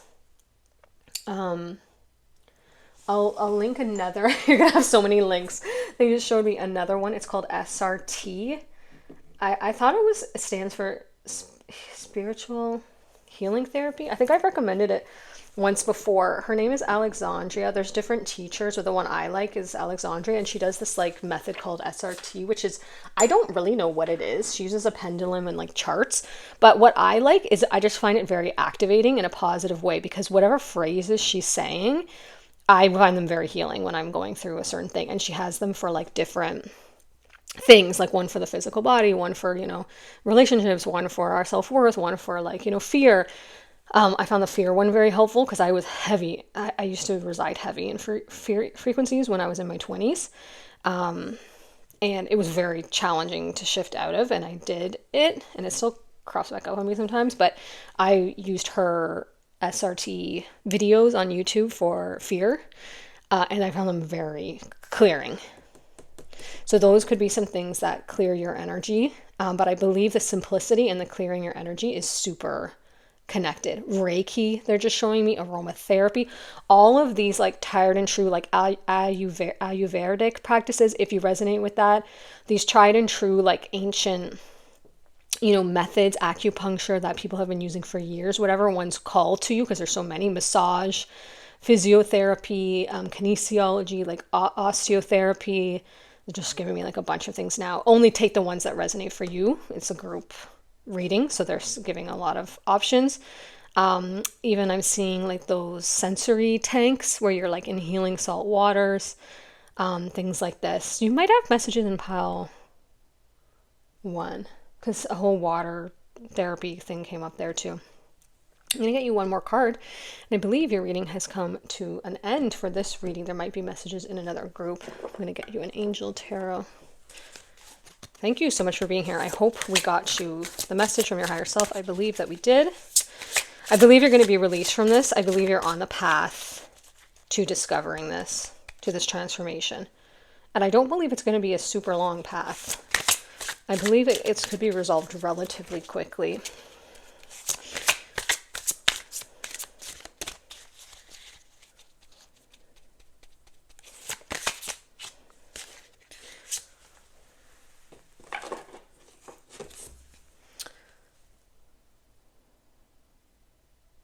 Okay, you got the Knight of...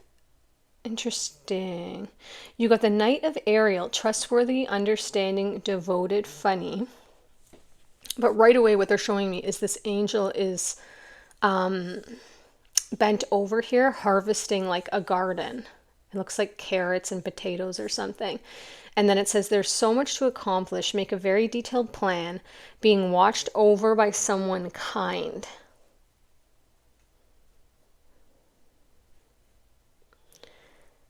The reason I'm being strange and not saying anything and scratching my head, you can't see it off camera, is because while I see what this card is saying, because I believe there's so much to accomplish in the terms of this plan of simplicity. But it's like, it's not so much to accomplish like it should be overwhelming. It's like, because it says there is so much to accomplish with an exclamation point. It's this very positive, like, there are, so what they're rephrasing it, that they want it to be said a little bit more differently in this reading, is there are so many solutions that could be integrated or tried. There are so many paths to this return to wholeness and transformation energy that could be that are there for you to explore. But it doesn't mean it needs to be at a hectic pace. It doesn't mean it needs to be at a frantic pace. It doesn't mean it needs to be a burden. Try to approach it with a curious adventure. Like, have you ever taken time for yourself in your entire life to sit in this overflowing bath, relaxing with a bouquet of flowers, like under this healing, rain and sun, like this person is? Have you ever had time to do that, or taken that time for yourself, or like I said, had the courage to carve out that yourself as a priority? I believe that your higher self is saying there is so much here yet to be explored that could be that are solutions for this, what is bothering you, whether it's an ailment or a relationship or changing your work path or changing your living situation. And that I believe you could be air or water energy. And if you're earth or fire, you're probably already making a very detailed plan. But there's encouragement to actively organize the thoughts that you're having. So journal about it, make lists. I'm Virgo, so I love, as you can see, I love a list because I like to be reminded. I like to remind myself. I like to make sure I remember like my dreams, my thoughts, my activations, my plans, my insights. And sometimes I get where I need this energy, like I might be struggling with a physical thing or an emotional thing. Like the last time I had a really bad breakup, I was like, girl, we need to reclaim our energy here and pull it all back from all of this drama and chaos. This was like a couple years ago, the last time I went through something like this that involved infidelity. I'm just telling you, for some reason, that seems to be pertinent information to this reading. And so I literally made myself, through meditation, because I was very heartbroken, but I had just started meditating again. And I would kind of take all the downloads of all of these like snippets of thoughts I would have, like spend time in nature, drink warm water, green smoothie. This is sounding all like very like shallow, but it was like journaling. It was a stretching practice. It was a movement practice. It was kind of like reclaiming myself, how I had been before this upset kind of occurred. And I literally detailed it into a plan week by week, which I found so helpful because, and I'll tell you what, when I had all of the information, it was maybe like 10 or 15 things. And I was like, because then it went into like, I'd like to get a haircut. I'd like to get a trim. I'd like to get my nails done. I haven't been taking care of my skin. I'd like to go to the dentist. I haven't had a cleaning. When you start to like think about it, then you have all of these things and it seems like so much. And I was like, I'd like to, have more meaningful time with my family. Like, I started to like kind of just go like on all levels. And it felt overwhelming because there were so many things. I was like, okay, I feel heartbroken and I'm exhausted and I can't do any of this. So my guides told me, do it week by week. So I wrote out like a 12-week plan in like a notebook. So like each page was a week. And then I took those 20 things and I started with the easiest, most simple things. And I put those on week 1. And so I did for 7 days, 1 or 2 new routines. And then the next week I kept those 2 at the top of the list, and then I added in another one. So like week 1, it was like meditate 15 minutes in the morning and drink a glass of water when I wake up. So I did that for 7 days, and then in my regular life. And then when I felt those were in a routine, then week 2, I kept the water, kept the meditating, and I added in go for a 20-minute walk after dinner. And I did that for 7 days. And then on week 3, I kept the 20-minute walk after dinner, the meditation in the morning, the water when I wake up, and then I added in journal for 15 minutes before bed. So do you see what I mean? So then at the end of the 12 weeks, I had all of those 20 downloads or habits or new lifestyle shifts that I had felt my guides wanted. I felt compelled or resonated with implementing, but it allowed me to do them slowly, one thing at a time, and then integrate each habit as I went. And I'm telling you, it transformed me back to my regular, energetic, stable self.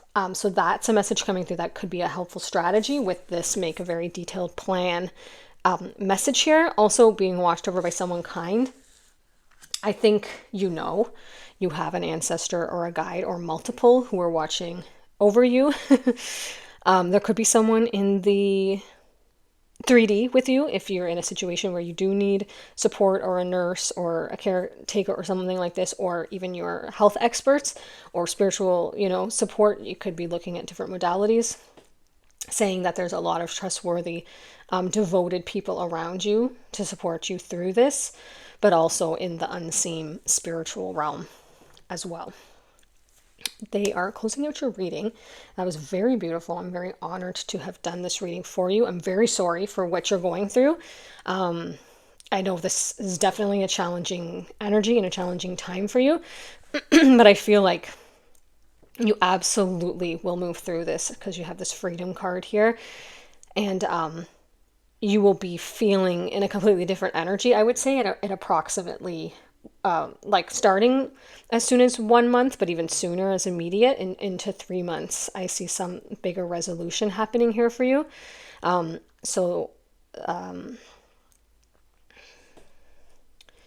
that's, I don't know why I can't like word that properly. I was gonna say like that's a positive thing, but I just don't want to like downplay or like, like pass over any of the depth of some of these situations, but then, so really positive, so don't worry about it. Like, that's not what I'm trying to say. They just want to like honor and respect your journey and the stage that you're on, and like it's very you've got a lot on your plate. This is a big thing. It's a big thing, and it's not like there's no big things. It's just all things that your soul is wanting to explore and learn. And I just feel like your higher self just wants to acknowledge that, like, there's no, you totally got this, but it's also like, you're definitely dealing with something. This is not like just a nothing thing that's like, oh, it'll be fine, don't worry about it. Like, that's not that's not the energy here. They're acknowledging you and holding you and supporting you and seeing you and saying like, okay, we got this, we're going to do this together. Here's a solid plan. Here's our first level of recommendation. If you haven't already had multiple levels and downloads from them, I would take an attempt at the advice here if it resonates for you, and if it felt like something your soul was saying, like, yes, this definitely is activating things within me and making me want to try a couple of these things. If not, then no worries at all. Thank you so much for all of your lovely, beautiful comments, subscribes, likes, even just viewing it. I appreciate all of your support and participating in this beautiful connection and energy exchange here with me on this channel. If you are going to another group, if you felt another pile call you, then I'll see you there shortly. Don't forget to check out the things that I'm linking in the description box under your pile. I'll put all these support ideas here that came up, if you felt called to them, and I will see you in your other group if you're going there. If not, I'll see you in another reading on another day. Bye. Hi, pile 3, I almost said 4. Welcome to your reading. You have the Burning Rose card with this really cool crystal. And I'm going to start by reading from the book. Now, there's always a pile that like their energy feels like unknown to me and a little bit different from what I'm used to, reading. I feel like that's you guys. The Burning Rose. Okay. The burning rose is a symbol of sacred rage, of anger alchemized into something creative, into passion, not destruction. We tend to see anger and rage as something we should avoid, as if expressing these emotions is to be avoided or even wrong, as if anger is something that should be controlled and restrained. Boys are taught that anger is dangerous, and women that their rage isn't feminine. Sorry, I'm having major throat chakra issues here. Women who have the courage to harness their anger are often accused of being crazy and unstable, but this stops the flow of passion and the ferocious urge of the feminine to protect what's sacred. Anger or rage is often a reflection of what's important to us. It can be a signpost to our boundaries or lack of them. It can be a guiding light revealing what we most truly care about, long for, or wish to protect. It can hold within us the codes of our own true passion and purpose. But we must do the job of listening to our anger and offering it a safe space to be released and expressed. When we repress something, there's always a consequence. It might fester in the body and make us sick. It might paralyze us and prevent us from living passionately, or it might be expressed in ways that are physically, mentally, or emotionally harmful to others. Alchemizing anger in positive ways and using it to create rather than repress or negatively destroy is some of the holiest work there is. Soul inquiry. What do you feel angry or frustrated about? Can you transform that anger into passion by changing your focus from what you're against to what you're for? This is very powerful. Like I suspected, this group would be very like trailblazing energy. Also, the term sacred rage keeps coming up in my awareness. And yesterday I was like, I'd like to know more about that. And then now we pull a card that says that's about that, because I've never read that. This is a new deck to me, so I haven't read that page before. So let's explore this together and find out what messages your higher self wants to communicate to you about this topic that's on your mind. So if that reading resonated, then I'd say you're in the right place, or maybe you just have curiosity like I do about this. Because I've been having some sacred rage. Let me tell you that. I've been having some sacred rage. There are certain things in my life where I've been pushed to the point of like serious, passionate protection of my boundaries or others, for example. So I completely resonate with this, because there is an immediate like kind of guilt and shame that comes with it, where you're like, oh, I shouldn't feel that. I shouldn't have said that so, passionately. I shouldn't have expressed that so fiercely, And then I was like, my higher self was like, ma'am, no. Roar like the lion if you need to, And I was like, oh, okay. But I was like, I feel like a lot of us, this is a new concept because of like social constructs. Messages from the higher, they're like, shit. Oh, interesting. This was pile 1's like significator card for the last reading that the last video I posted. And then pile 2, I actually got the message to go listen to this pile. This is very confusing how I'm saying it.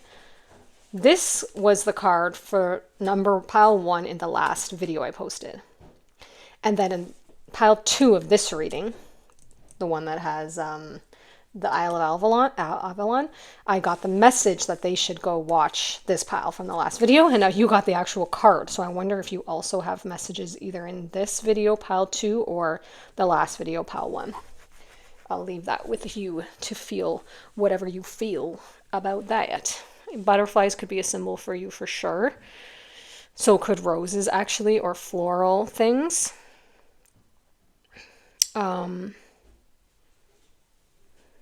Yeah, I do want to read that. I didn't read it the last time. Watch for signs. Let's read. Let's read together.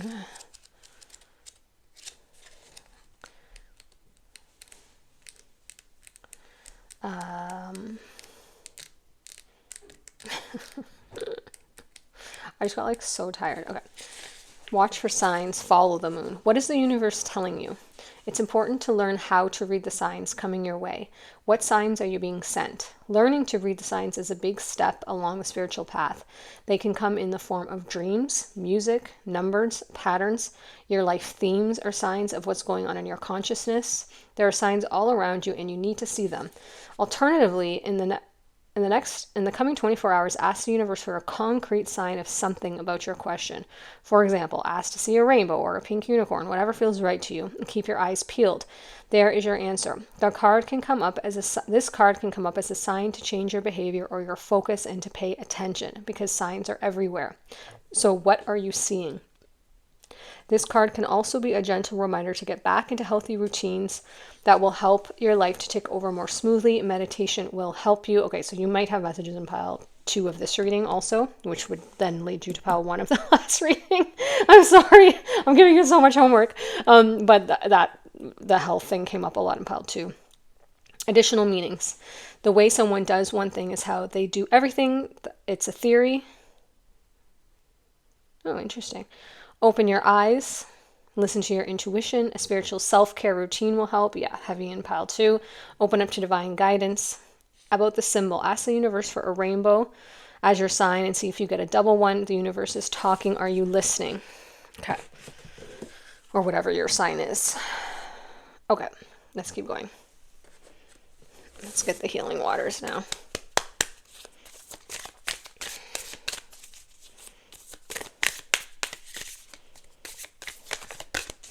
Yeah, as I suspected, as I sensed, this reading is a little bit more difficult for me to read. It's not the higher selves. How can I say this? I was going to say the higher selves here are not as what is the word?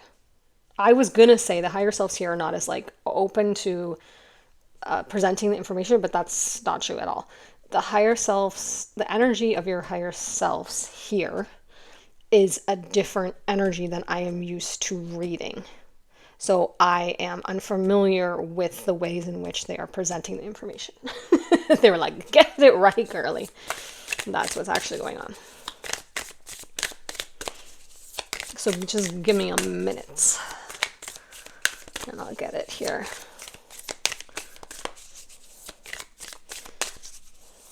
Yeah, not that you were rushing me at all. You guys don't even have an energy of rush, or your guys' energy is so like pulled back into yourself. There's no like, there's no attempting to influence or push or like actively assert anything on anybody. You guys are very self-contained. I feel, if you resonate with that, you're like, I'm doing me, you do you, like whatever you need to do. we're good. There's a lot of grace. You guys extend a lot of grace to yourselves and people. Maybe not to yourselves as much. I think you flip-flop like I do, like you oscillate. Maybe more so recently, but a lot of grace to others, which is beautiful. Is there anything in this deck here for pile 3?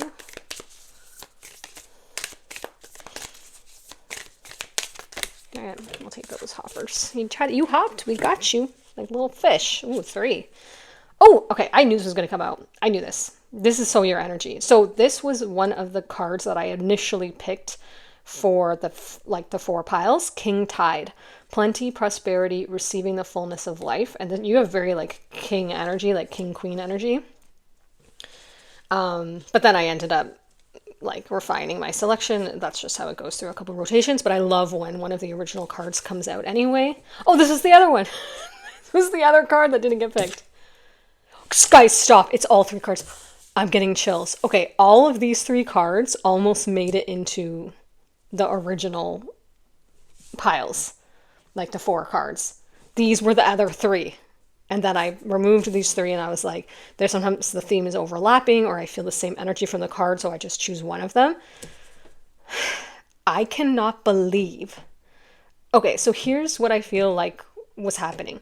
Your higher self was like pulling all entire reading just for you. Like it had 4 cards. It had this one, this one, this one, and pile 4. So you might have messages in pile 4. I know I've now told you basically to watch all of the piles. But the original 4 cards that I pulled, like on my first round before I meditated, was these 3 for this reading, for this video, and pile 4, the Clear Waters card. And then I meditated and I pulled the Burning Rose, the Avalon, and the Golden one as the 3 instead. And I put these 3 back in. And I was like, oh, maybe I'll do that as a whole other reading. And then, because I felt like the energy was too similar, like it honestly felt like all one pile. And then now they've all come out in your pile. That is so wild. Okay, so let me tell you what they are. The King Tide. Plenty, prosperity, receiving the fullness of life. The Waterfall. Inner power, unbridled confidence, claiming your place.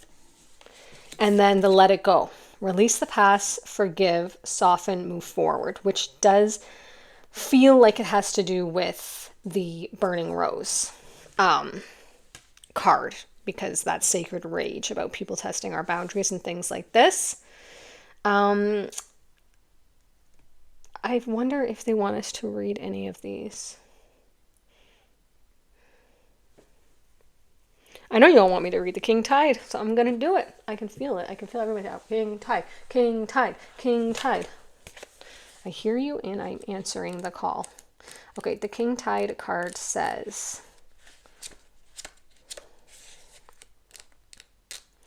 don't go chasing waterfalls. Listen to the rivers and the lakes that you used to. I know that you're gonna have it your way or nothing at all. Okay, so you have TLC waterfalls coming through. If you didn't already get that as soon as you saw the waterfall card, you might want to listen to the lyrics. In that could resonate for somewhere that you were in the past of your life or some phrase for now in your life, or it can sometimes activate nostalgic memories about a time that your higher self wants to call you back to remember something. So the King Tide card says, an especially high tide that occurs several times a year when the moon is either new or full and is closest to the earth in its monthly orbit. The King Tide swells the waters of the world. The King Tide is a time of plenty and abundance. It's a time when everything seems to be at its fullest and most alive. This card delivers a message of receiving all that you've created, of opening yourself up to truly enjoy the bounty of where you are while it's here. Like in summer when the days are at their longest, the energy seems to be at its fullest. We're encouraged to embrace all of life with open arms, to receive wholly and fully while we can. Perhaps you've been working towards this moment for a very long time. This is your reminder to enjoy it while it's here, to welcome all that knocks on your door, to experience all that life has to offer to you right now. This is the card of full blooming flowers. Sorry, I just got such an accurate insight into into your guys' energy that it almost shook me. It went through the card. It was very hard to describe that, but I think you know what I'm saying. This is the card of full blooming flowers and the season of summer. Enjoy the fruits of your labor. Lie on the soft grass and take in the view. Do what you love and what makes you come most alive. Relish everything about this moment. What you're longing for is ready for you to embrace it. Be ready to receive. Soul inquiry. What have you been working towards and how can you open yourself up to receiving it more fully now while it's here? Okay, so many messages came through. Let me rattle these off one at a time. Number one, you might have messages in pile one, if you can believe it. I've now told you might have messages in pile 1, 2, 4, and the last reading pile 1. Just whichever one of those resonates. There may be more than one, but for some of you it's just one of those. That's why a few of them are coming up. Number two, some of your guys' energy is very how do I explain this? It's very it's got a pop and a hop to it. When my voice changed while I was reading, instead of being la la la la la la la la la la, it changed to ba ba da ba ba ba ba ba da ba. It's almost like a beat, like a frequency. So if that resonates, maybe you do percussion or some sort of sound musical thing, or maybe that's your intonation, your cadence, your walk, your energy is like this. Dun dun dun dun dun dun dun dun dun dun dun dun dun dun dun dun. This is your time on a music. The time, it's 3/4 time. What time is that? Wait, I can't get it again. Bum bum bum bum bum bum bum bum bum bum bum. That's your time, your pace, because your energy's. It's a faster moving faster moving frequency than most, which is resonating higher. The faster, the lighter, the slower, the denser. Now, that doesn't mean your pace. This is just your vibration, the frequency that you're vibrating at. Okay. Then the third thing that I got was this super clear, crystal, lightning bolt of insight into where you guys are at, anyone gathered in this pile, because you're all different. But the collective of this theme of higher selves. And they're telling you this so that you know you're in the right place. Your higher self is saying, and acknowledging you guys have been through the fire. Some major, like, you guys, your lives now look nothing like the earth life that you started. Like, some of you could have been like serious challenges, recovery from things, from addictions, getting out of really challenging situations, like traumatic things, like just night and day careers and relationships and lifestyles.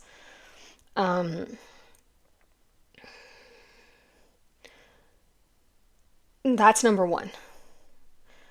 And number two, the things that, and you probably understand the sacred rage because you've been through it. And what it's brought you to is this letting it go. So wherever you are on the spectrum, you've either already recognized this, and this is just confirmation that you're on the right path, or you're about to recognize this, which is this: release the past. It's time to soften, move forward. Now, I am very much a believer of like forgiving and all that in your own timing. Your soul has its own intelligent timing, is a phrase that I wrote in the chamber that I wrote.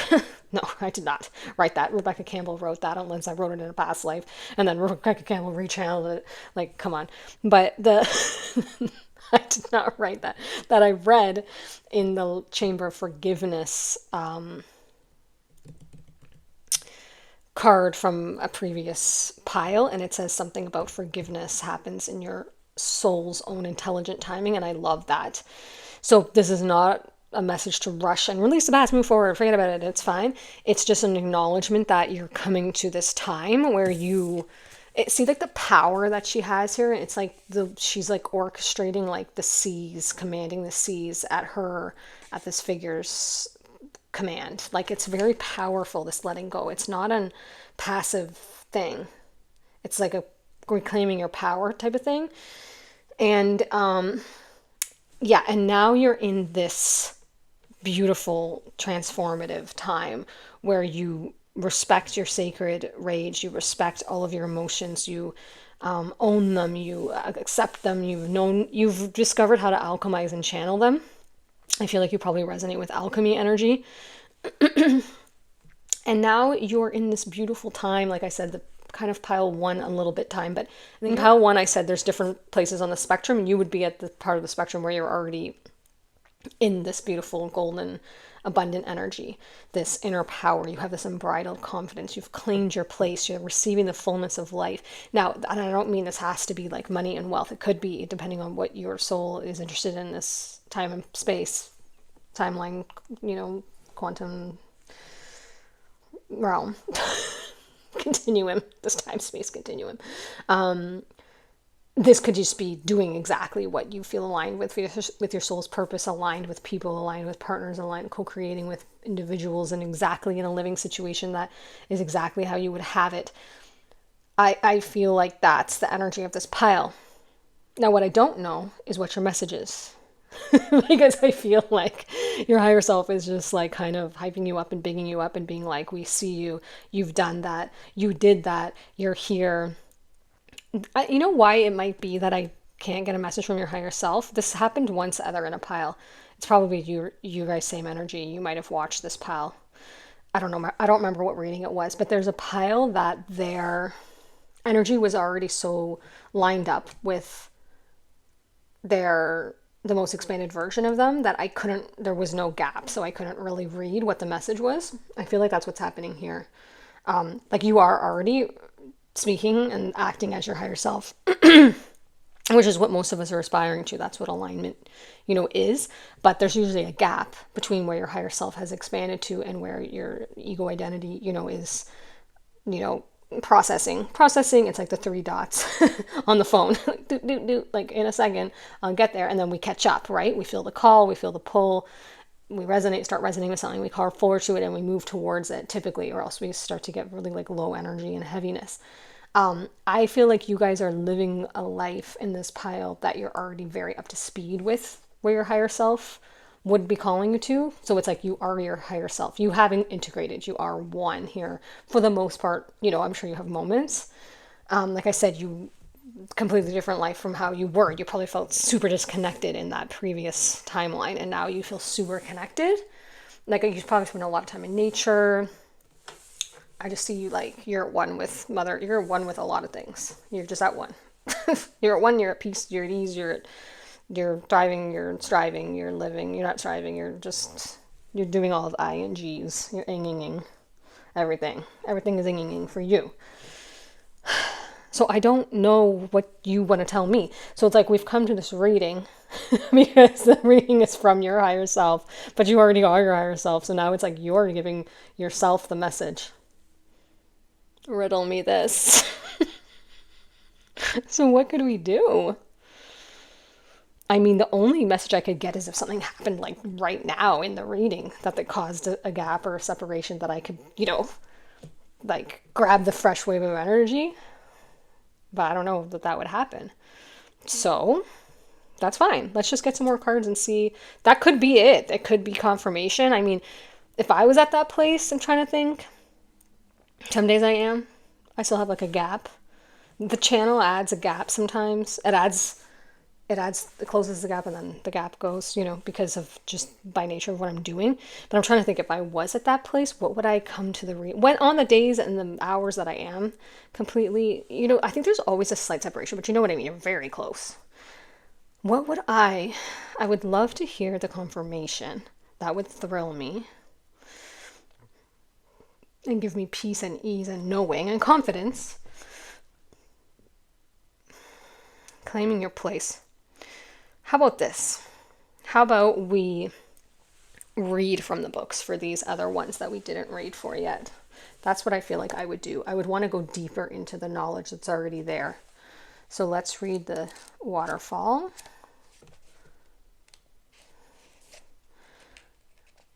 Oh, don't be sticky on me. Oh, it's right there. Okay, so this could be a message, a little quick message here.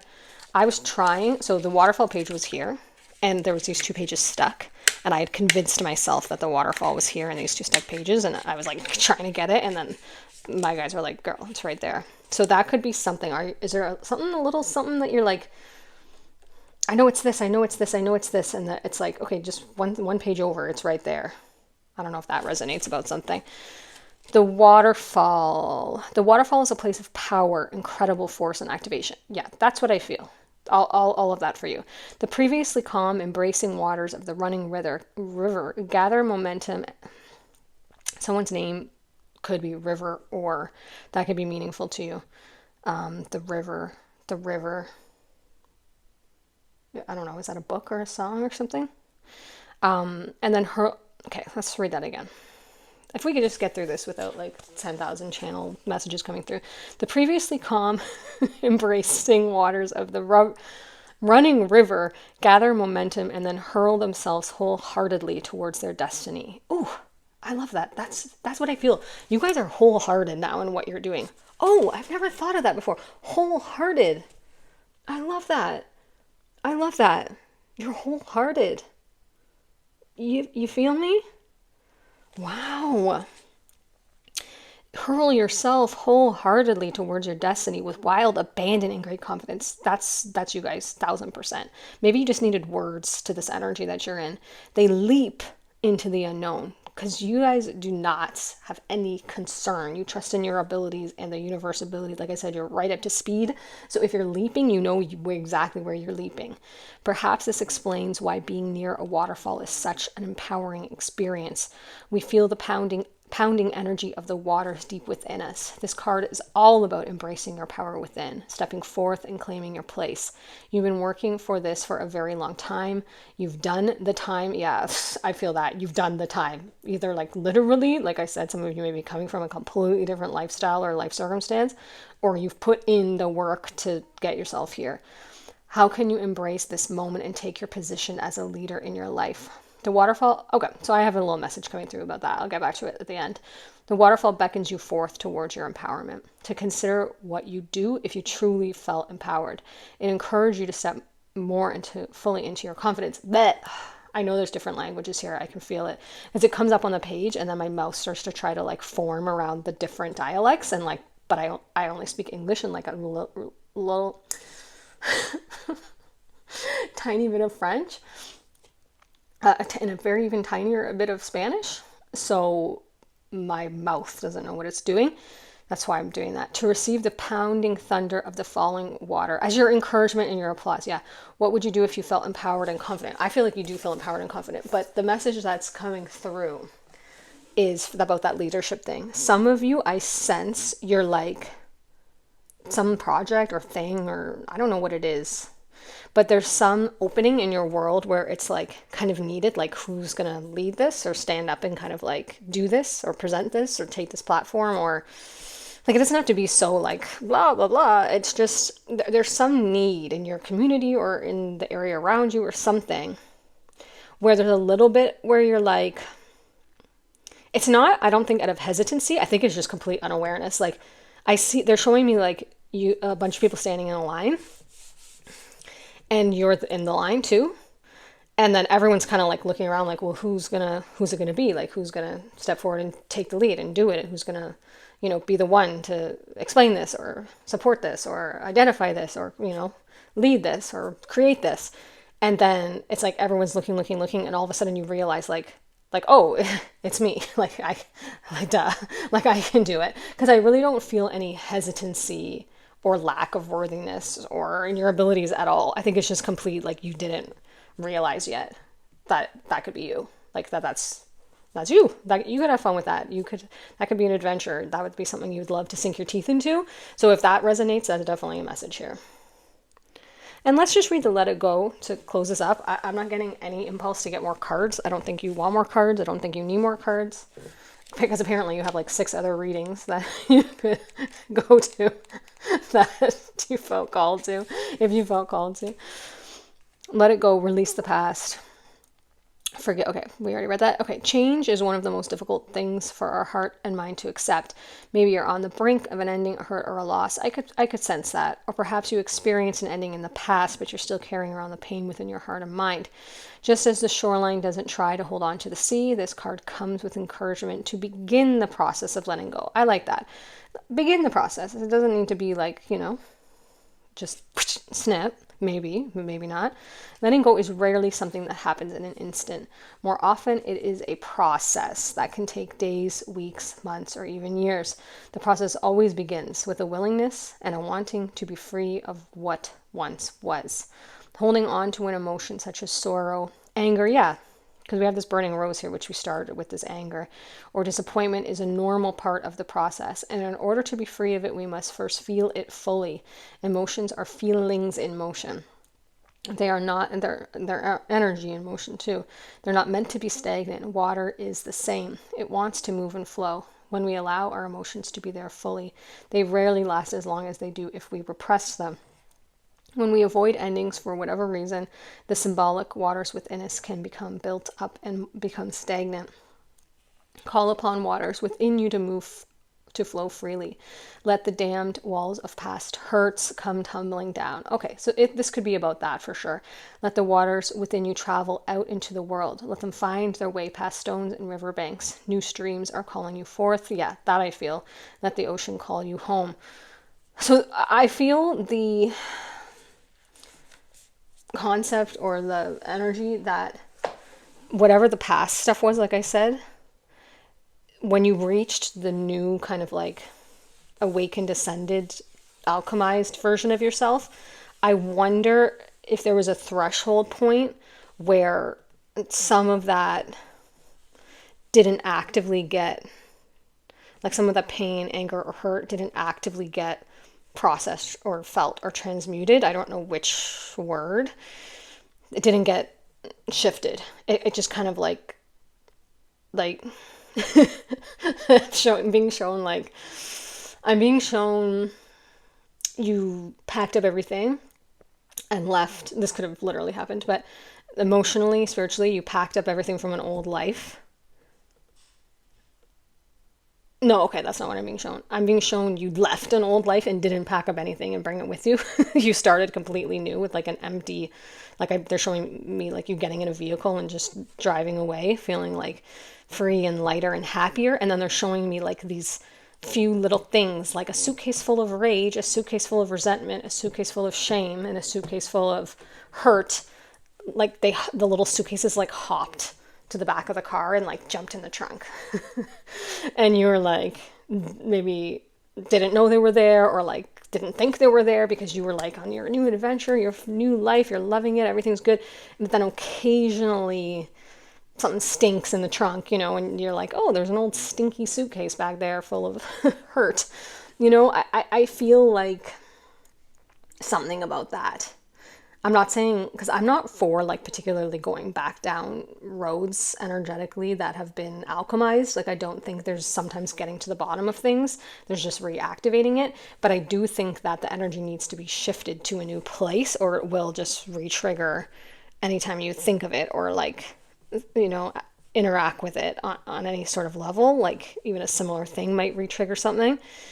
I'm sure you guys seem very advanced spiritually, probably more than me. So I'm sure you know exactly what to do and how to do it. Maybe this was just your higher self saying, hey, those few little things, it could be a time at this step on your journey to shift them, transmute them, kind of like fully integrate them into this new world that you're living, this confident place, this plenty, this prosperous strength you're in.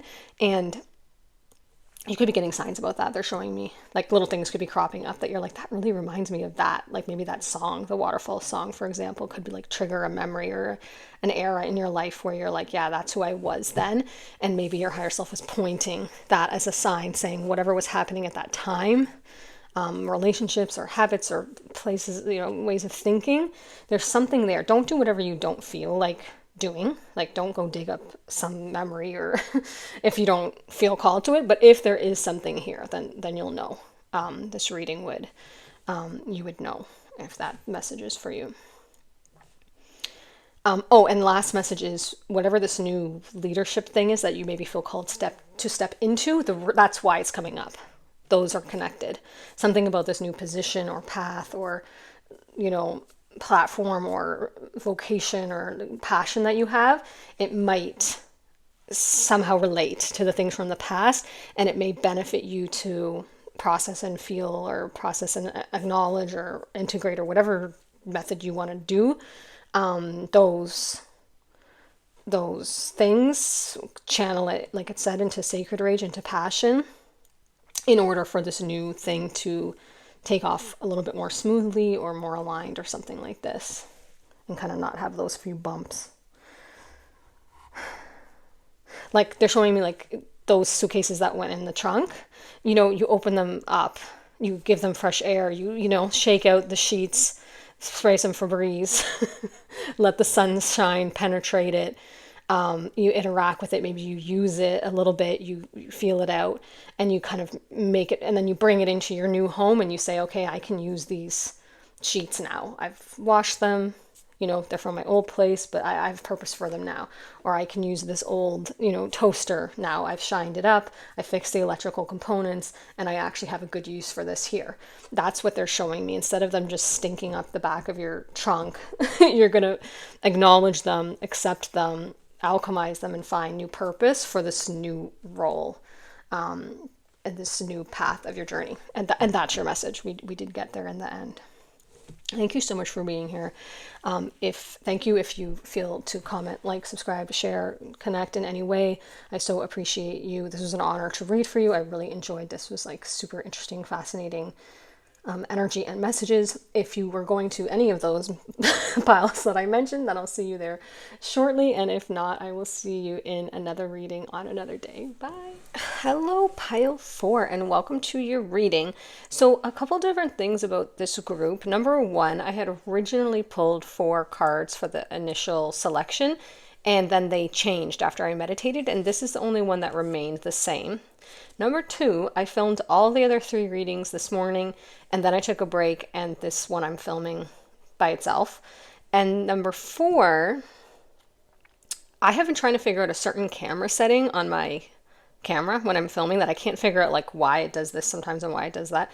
And I just figured it out on your pile. Like, it just literally showed me. I was just like doing something and clearing storage, and then it just showed up right as I was looking at it, and I was like, oh, that's what I did. Like, so that, I don't think that's coincidental at all. I think that there's something about this group that just has a unique or special energy or perception or clarity or something.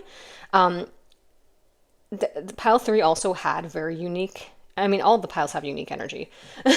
Like they're all so different. But there was just something about pile 3, but this is a different, something about pile 3 that was unfamiliar to me, which has been happening in the past couple of readings. Like it's different energy. This energy is not necessarily unfamiliar to me. I would actually say perhaps it's very familiar to me. This is the pile that I feel drawn to the most. Personally, it says clear waters, clear vision, confirmation, right timing, opportunity. And this was the one that I felt almost to not even bother putting a crystal with. So I just wanted to give that information if any of that resonates. So let's find out what the message is from your higher self. A lot of you may be from, not a lot of you, some of you may be from another pile, like pile 3 might have come here, or maybe there was another pile, I can't remember which one it was that had, I think it was pile 3. A message from your higher self. Oh, wow. Very different energy coming up here. So you got the new moon with beginnings and the 2 tigers, if tiger is a spirit animal for you. And you have the night moon with shadow work.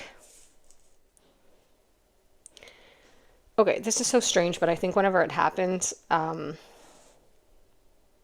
it's worth mentioning.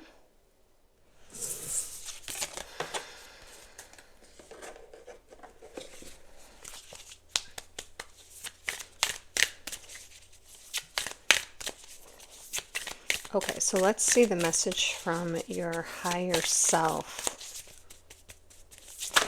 Ooh. Okay.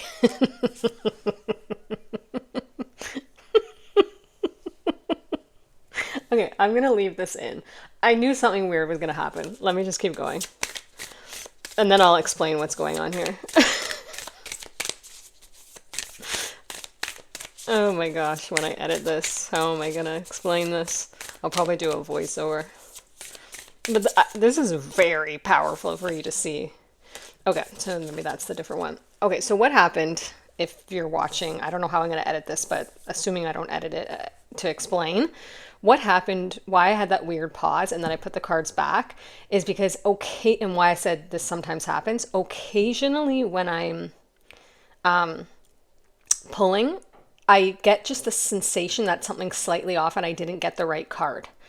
And so, but sometimes that feeling is me feeling insecure about like the reading maybe not going how I thought it was going to go or something, or like maybe like information coming up that I'm like, oh, and like I'll just get this sensation that I should start the reading over again, especially if I'm at the beginning like I was. And so I had that sensation like, oh, you should start the reading over again. And then I would say 99.9% of times I don't start the reading over. Like I just trust that that's my own insecurity and that the right cards have come out and that I just move through that. What's the feeling? Like, I guess it's insecurity or like uncertainty. I move through the uncertainty and then I complete the full reading and I'm always like, thank goodness I didn't re-pull it because it made total sense. So both happened. I felt that insecurity and uncertainty. That's why I said, okay, sometimes this happens. And I was going to say, but I'm not going to restart the reading. I'm not going to reshuffle those cards. And then my higher self was like, no, actually, in this case, you do need to reshuffle the cards for some reason. So I was like, okay, I reshuffled the cards. That's why I was laughing because the same exact one card came out. Just, I don't know what that's about. I don't know if it's to prove to you because there's something about clear vision. Like, look at this. Yeah, confirmation. Confirmation is on your card. So there's something about they wanted me to demonstrate to you that if you do it again, you're going to get the same information or something, or like you're correct the first time, but you did get the second card different. What was that other card?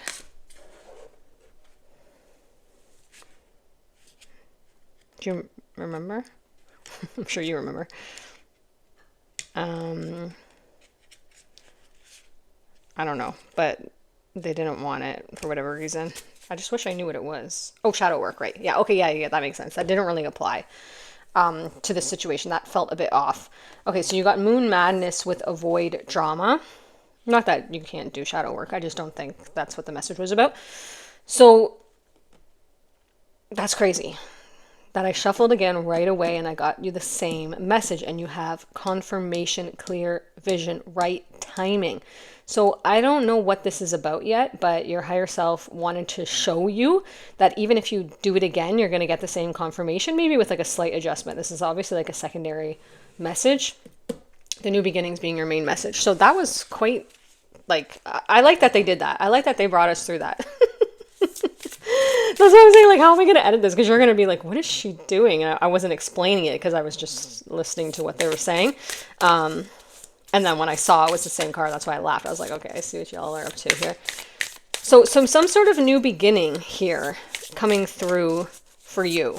Now, you may be aware of this, or it may be upcoming on the horizon. Let's see. And then an avoid drama message. Oh, I'm so sorry. We didn't even read your message. I started every reading. I told you your pal would be different. I told you, like, that whole funny thing happened. I forgot to read your card. They want me to do it now after we did that little interesting synchronistic demonstration. Okay, Clear Waters reads. Everything's coming together and supporting you right now. Potency is present. Alignment has arrived. Potential is here. The waters before you are crystal clear, and what you're stepping into is of the highest potency. You know the way forward, and there are clear seas ahead. Keep facing your true north and proceed onward. This is a wonderful card with a very positive message. It suggests that something's come into your life that's a great big yes, or you've been working on bringing things into alignment and are stepping into that now. A creative project, a new relationship, a new home, a new phase of life, all of the above, I'm adding. Whatever it is you've been manifesting or longing for, it seems that you're clear about what you want and it's coming to fruition. This card comes with positivity, confirmation, and a lot of promising potential. You're supported on your journey and everything's opening up for you. Keep your gaze ahead of you and don't get distracted by what others are doing or by other things you could be doing. You know what to do and have been working for this for a long time. Enjoy this moment, embrace the clarity and the vision, and receive all that you've created. You'll continue to create for yourself and for the world. The affirmation is, I embrace the clarity and potency of what's before me. I say yes and proceed ahead. I love this for you. I love this for you. So this could be, so you could have music. There's always a pile that like, I just start singing random things and like, I'm not a singer. I'm so sorry about that, but it just comes out. I can't help it.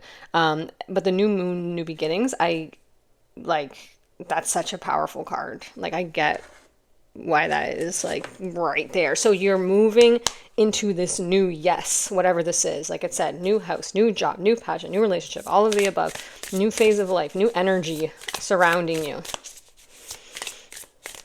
So what's the message from your higher self? Congratulations. Yeah, I'm hearing that Pharrell song, happy, na na na na na na na. Nothing is for you. I'm so happy. I'm hearing that. Pharrell coming up twice. He came up in the last reading too. Oh, almost did acrobatics. Projections may came out reversed. Oh, these are all coming out reversed. We'll just take them up right because they're gold. Hello, golds, because they're oracles. Okay, so one message coming through. You might have come from pile 1. I think I said that at the beginning. Because that was the golden card and you just got 3 golden cards. And you might have been there or go there and have resonated with the part where I was like, you might be somewhere on a spectrum and some of you might be feeling like you're moving into this energy now or starting to realize this golden era feeling of things all aligning and working out now and enjoying the moment. That could be, you could be stepping right into that. So first we have the projections, which your higher self is saying, I think you know, people love to project. And okay, let's put that with avoid drama. I don't know if they love to project, but I don't know if that's just like a human thing. Sometimes it's so apparent that I'm like, can you not see that? Like that's about you and like, why? You just like want to express it outward. So you're just pretending like that it's about me because I'm right in front of you. I happen to be the one that reflected that back to you. They're showing me like someone holding like watering the lawn, and they're holding a water sprayer. You know, what are they called? A hose? Sorry, a water sprayer. Wow, a hose with like the water sprayer attachment, the nozzle, I think, water sprayer. And the person's just like watering a tree, right? And then you walk by and you're like, good morning, you know, how are you? Beautiful tree. And they turn to face you, but they take the hose with them and they spray you. And then you get wet with their intention, is basically what the guide, your higher self, is showing me is happening to you. So if that's happening to you, and there's some, well, that's just the accuracy of this. They're just showing me like you're bang on with this, avoid drama. If someone is trying to insert drama or conflict or negativity or what's the word? Sometimes I have a hard time finding low vibrational frequency words when I'm channeling. It's like they don't exist. Like it's a whole vernacular that I can't access. Conflict's kind of what I can find, but that stuff, the drama is a good word. That whole category of things, because I can't think of what they're called right now. If someone's projecting that at you with their spraying water hose thing, that's about them. That's about what they're churning up. That's about what they're producing. That's about what they're kind of like focused on. And then they just you get in their sight line and they just spew it onto you. Essentially, is the word I'm trying to get there. So if that's happening, one thing coming through from your higher self is literally avoid it.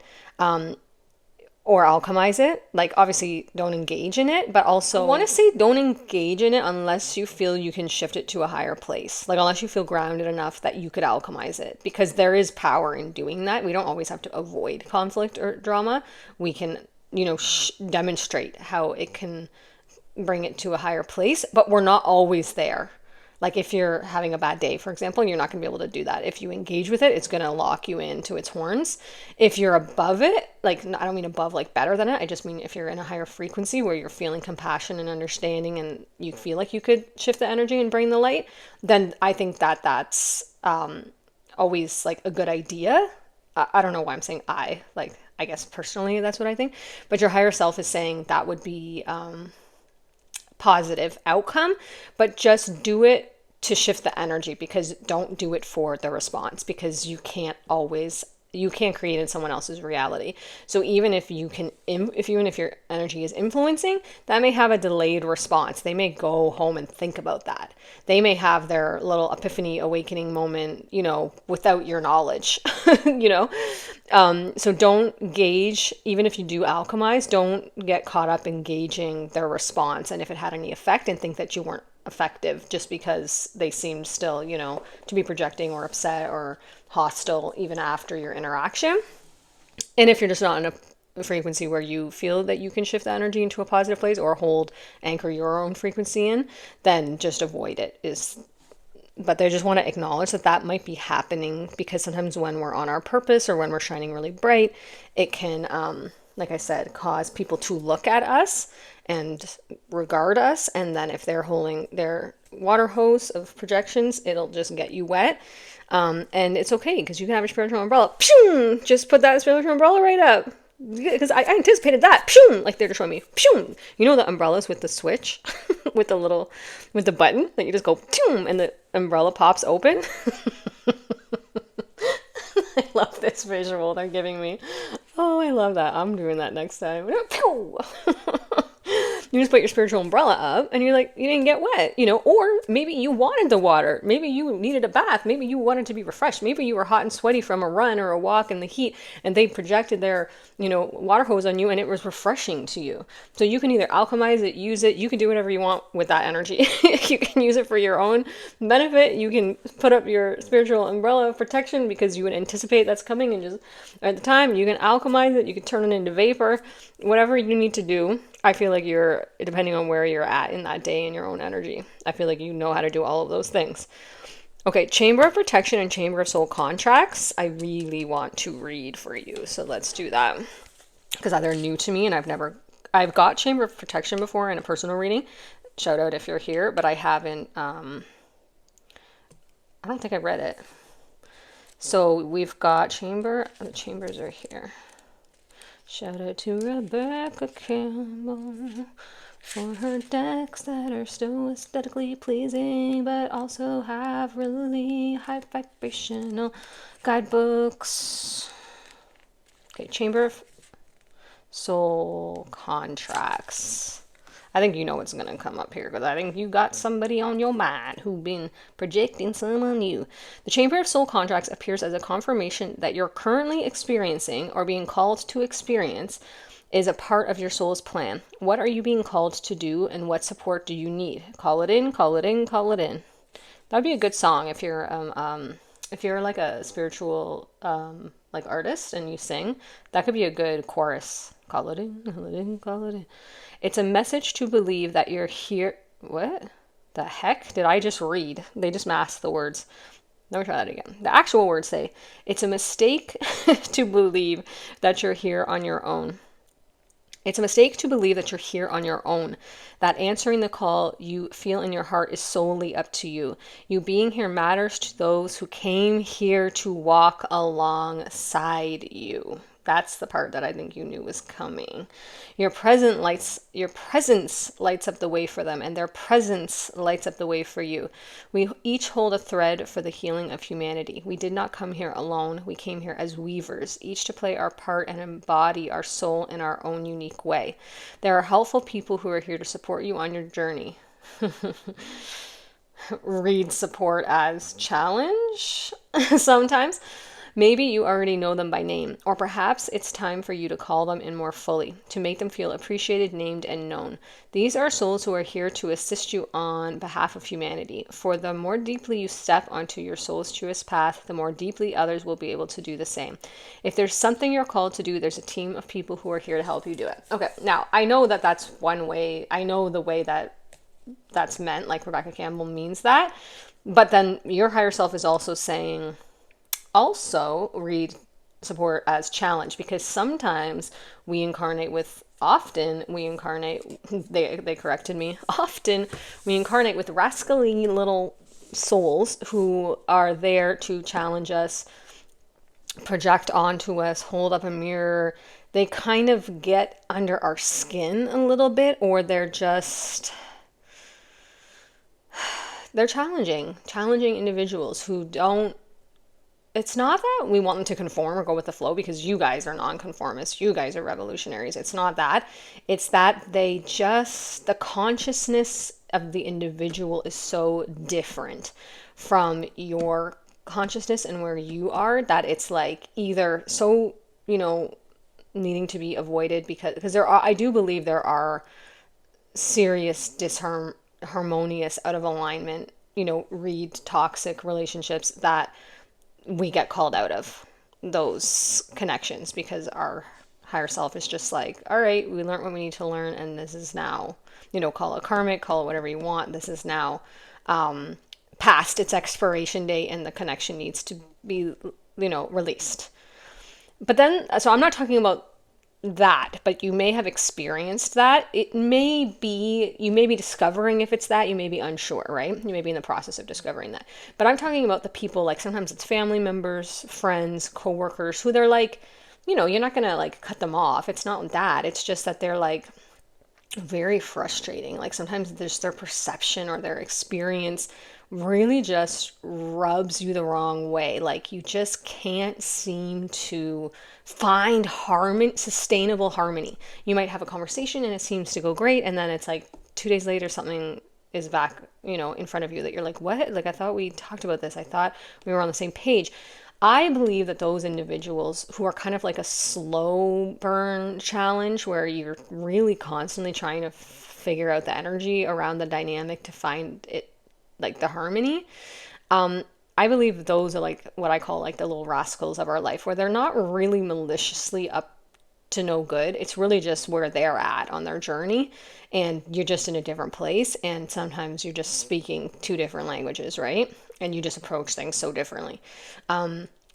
that I believe for myself, my higher self is always like, they're there to help you learn, they're there to help you grow. Because if everyone was super agreeable and everyone was super easy to be with, we wouldn't stretch our spiritual muscles and our emotional muscles and our compassion muscles and all of those energetic muscles. We would just be like, this was my bestie, and and this person's easy, and that person's easy to be with.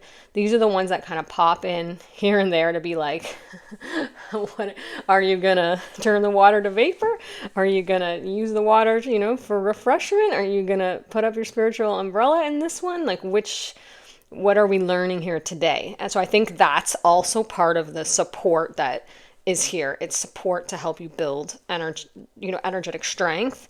For example, I'll give you one. When I first started, so I have another channel, an ASMR channel. If you're interested, it's in the description box, like my about section. But that's not what I'm trying to tell you. I'm just saying, when I started on YouTube, I had that channel.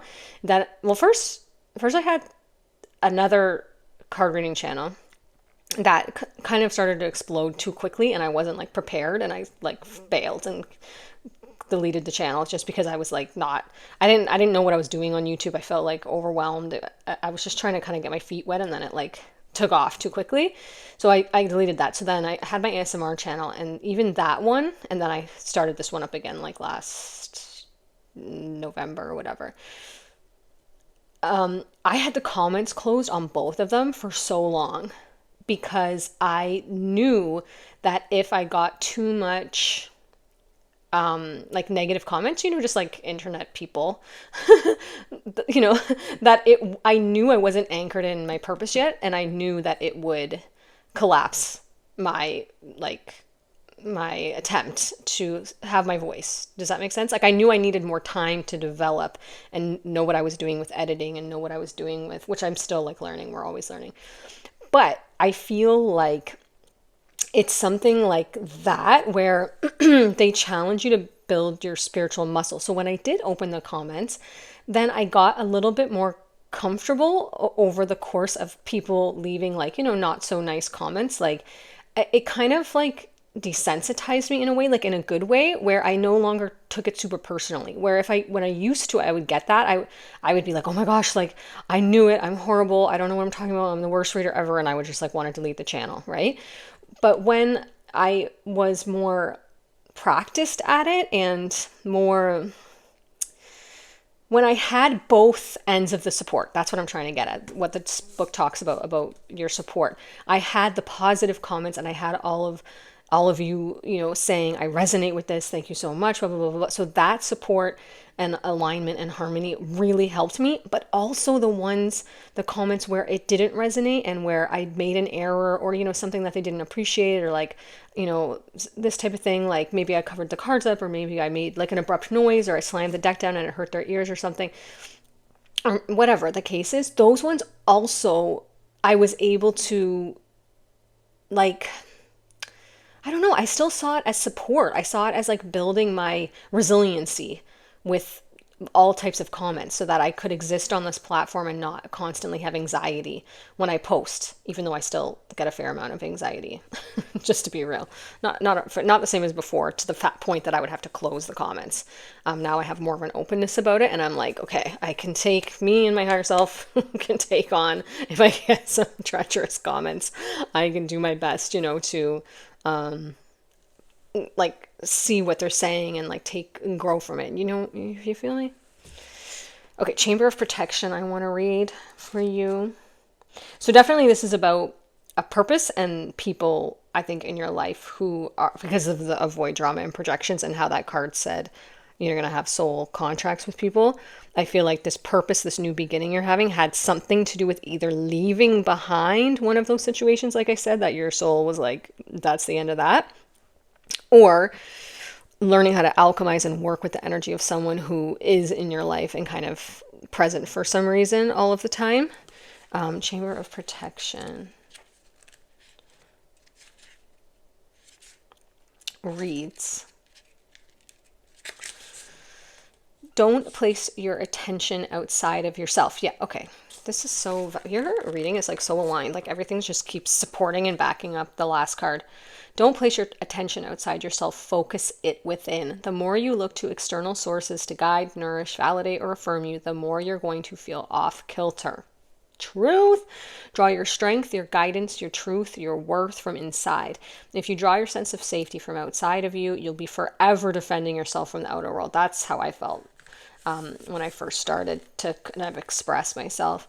Many see energetic protection as a sort of defense, something they need to be wary of. But if you take looking after your sacred space, I had a whole reading about this, about how I used to feel like that when I got the protection cards, like energetic protection.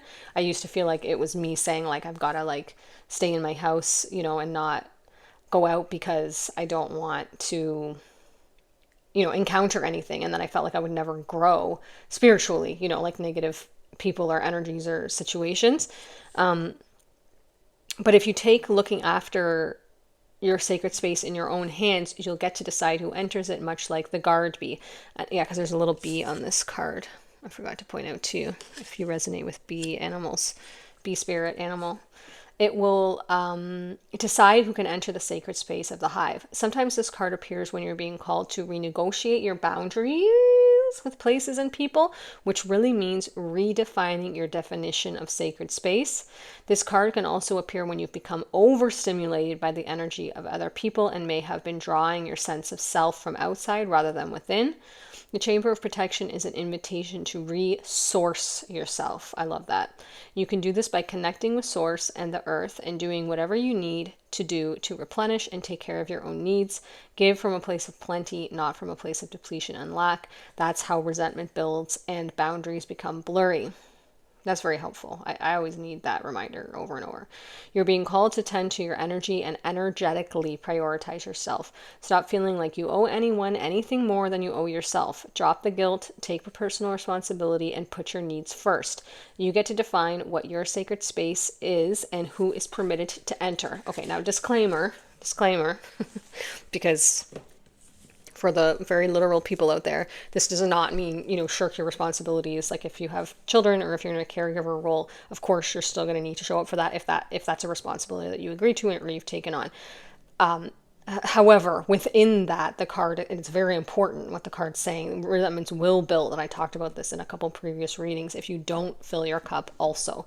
It doesn't mean you can always fill it first. Like if you have a newborn baby, it just is the facts. You're going to have to organize the filling of your cup, around the baby's needs type thing. But depending on where you are in this caregiver dynamic or situation, or just regular people around you, maybe you're overworking, maybe you're taking on more overtime, maybe you're taking on other people's work, maybe you're doing more around the house than is your fair share, and you have kids or other adults in the house who could be helping out and are not. That could give you time to take for yourself. However this looks, the card is just reminding you that you're allowed to take space, time, and energetic space for yourself, for your own needs. And not only is that allowed and encouraged, it's required in order to have that plenty to give back from. And I think a lot of us have realized this in the last 5 to 10 years. And a lot of us are still realizing that. And a lot of us have realized it, but not able to implement it yet. So that's definitely coming up here again as a reminder that whatever this new beginning is that you have this clear vision and confirmation on, and this new opportunity and potential, make sure you're filling your cup. Make sure you're listening to your own your higher self is giving you this message, inner world, inner validation, just getting security from your inner sources and not looking outside of yourself, listening to other people's projections, needing their validation, letting them steer you from your north node, letting them deplete your energy or distract your day or use your resources of energy is a big one that I'm seeing. Like someone who just kind of spins you in the day and you're trying to focus on your purpose and they're like, oh, but this and that, or stop, or a coworker who just constantly keeps taking advantage of your time, and you think, okay, if I just get this one last thing done, that'll end it. But most of the time it just keeps going, and it's us to put our foot down and establish a boundary. It doesn't mean we have to be rude or aggressive or anything of those things. We just put our foot down and establish a boundary. I'm unable to do that because I am unable to do that, period. Not because. Okay, what else for you guys? Higher self of pile 4. Drum roll, please. My mouth just got very dry. Make sure you're hydrating, they're saying. Okay, more messages for pile 4, please, from their higher self. Anything else here? I mean, it's a pretty complete message, pretty complete spread, but I did get other cards for other piles, so I just want to see if there's anything else for pile 4 from their higher self. Yeah, they showed me this deck before, and I don't know why I hesitated. We'll go back to it. More messages. Oop.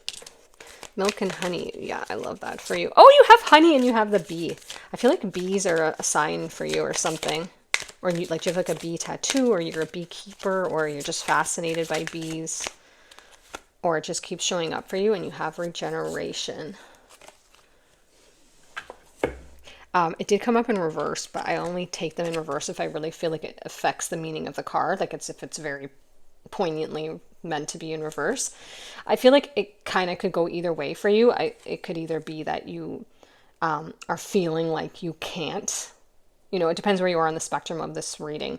You can't transform, you can't regenerate, you can't bring new life from this situation, or you feel like it's beginning to show signs of transformation and new life. It could be this person it's referring to, or it could be this new beginnings thing, like if you're starting to transform and regenerate. It's card 46. I'm going to put it with new beginnings because those are very similar themes with something regenerating.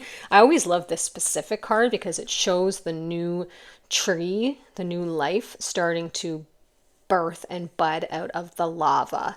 So it's like something was destroyed. There was destruction. This could be like an old life, especially with the new beginnings card. And it's your higher self is showing you're beginning to bud. You're beginning to bloom. This newness, the new situation, your new hope, your new clarity, your new purpose. That's a strong confirmation. So trust that. But also remember the gentle encouragement about the protecting your energy and all that. And then you have card 51 with the milk and honey, which is a time of abundance. There's a rainbow here. Milk and honey is a symbol of abundance because those were two commodities that would be considered like a luxury. Like you wouldn't always have, even now, honey is not cheap to get. Even now, and I believe people would like mix it for like a concoction that was kind of like a sweetened milk type thing back in the day, like a chocolate milk type of vibe. I'm sure there's like a further story to it. I don't have that guidebook on me because I've read that card so many times, but it's basically a time of plenty, a time of abundance, a time of having those extra little treats. Get the honey, we can't always have it. It's a time, I don't know why I just said that. You know how we feel like we can't always have those luxuries. So you may have been a time in your life where you felt like you really had to like cut back and like trim the fat type thing. And now this is showing this new beginnings. You're going into this time, with the clear waters card. Remember, it read like, enjoy this time. Things are moving forward. You're on your right purpose, on your right path. Doors are opening. And I believe that you're going to start to feel a little bit more expansiveness, probably in your financial world, but also in your heart space, where maybe like that family member who kind of like grates on your nerves, you feel like you do have a little bit more patience and grace with them, where you're like, you know what, like you don't maybe feel like you're so having to be so restricted with your energy reserves. When you get in those times where you're like, I just have no social battery, and then there's those other times where you're like, you know what, I actually do feel like going and visiting, my parents, or going and visiting my sister, or reaching out to that old friend who has left me a couple texts, but I never got back to him because it just seemed too draining to have to explain everything. And then all of a sudden you feel this like abundance of like energy and time where you feel like you could reach out and kind of like make that connection. I feel like you're moving into that time where energetically you're going to be kind of like refilling your cup and regrouping and regenerating, and you're going to be very selective about where that energy is going. And then the people who are maybe draining, like I said, the people who are taking advantage or over draining, or like the energy vampire type vibes, I feel like once those boundaries are established, you're going to have new clear energy where you feel like you could have a little bit of extra on your social battery for sure. Anything else for pile 4 from their higher self? I'm going to get this angel message cards I got for everybody else. I actually want to get this deck first. Final messages for pile 4 from their higher self.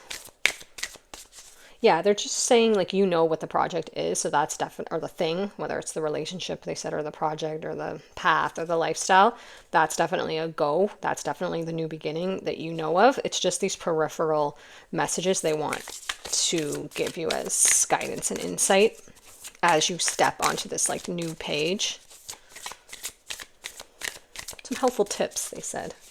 Some food for thought. Yeah, you might be wearing red a lot. They just showed me this figure again wearing the red dress. You could be wearing red right now. Yeah, perspective. None of this matters. Zoom out, common ground. Okay, so see how this is very, very similar in these completely different decks by completely different authors to this Moon Madness Avoid Drama card. Perspective, none of this matters. It both has the black starry, if it looks exactly the same actually. And then they both have this like planet here. This is, I think, supposed to be Earth, and that's the moon.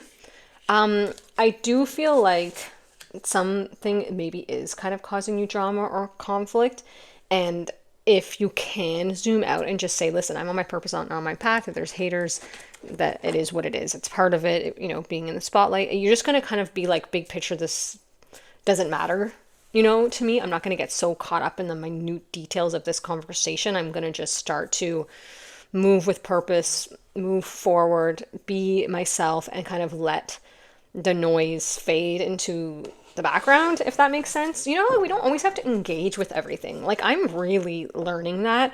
I'm very like, if someone, like, if I have like a family member or something, bring me something, you know, and they're like, oh, blah, blah, blah, blah, blah. For some reason, I forget that I can just be like, meditate on that and just be like, either leave it or just say what I need to say if there's a boundary.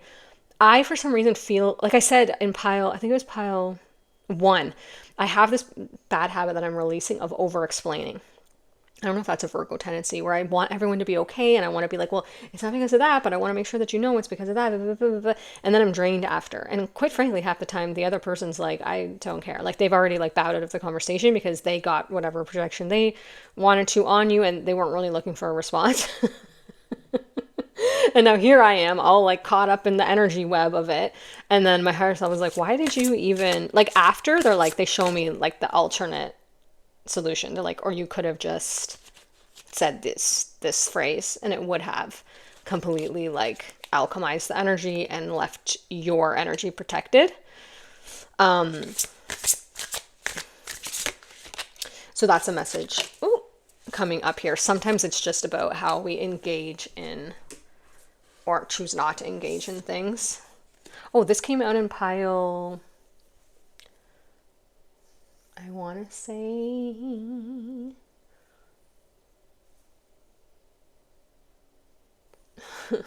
2, if you're from that pile.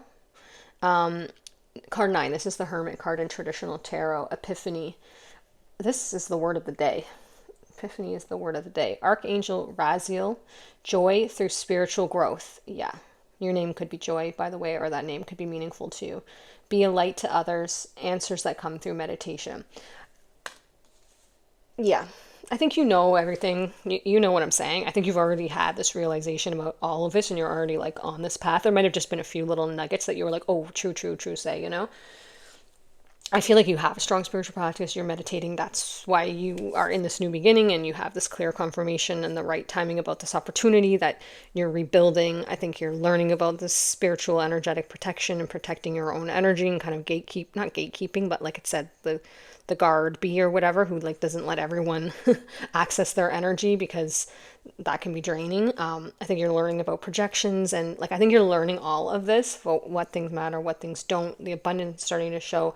I think you already have a strong spiritual practice. You probably already meditate every day, and you're definitely a light to others. And I think you are learning to experience this joy through spiritual growth. yeah, that's a big part of this. That's a big part of this. Like I said, you're learning to see the rascals and the action and the cheerleaders in the same context of both being supportive to your spiritual growth. Like I said, you're learning to alchemize and be like, take that, if someone projects that cold water stream onto you, you're like, I was hot, I was sweaty, that, thank you. I needed that. That was refreshing for me.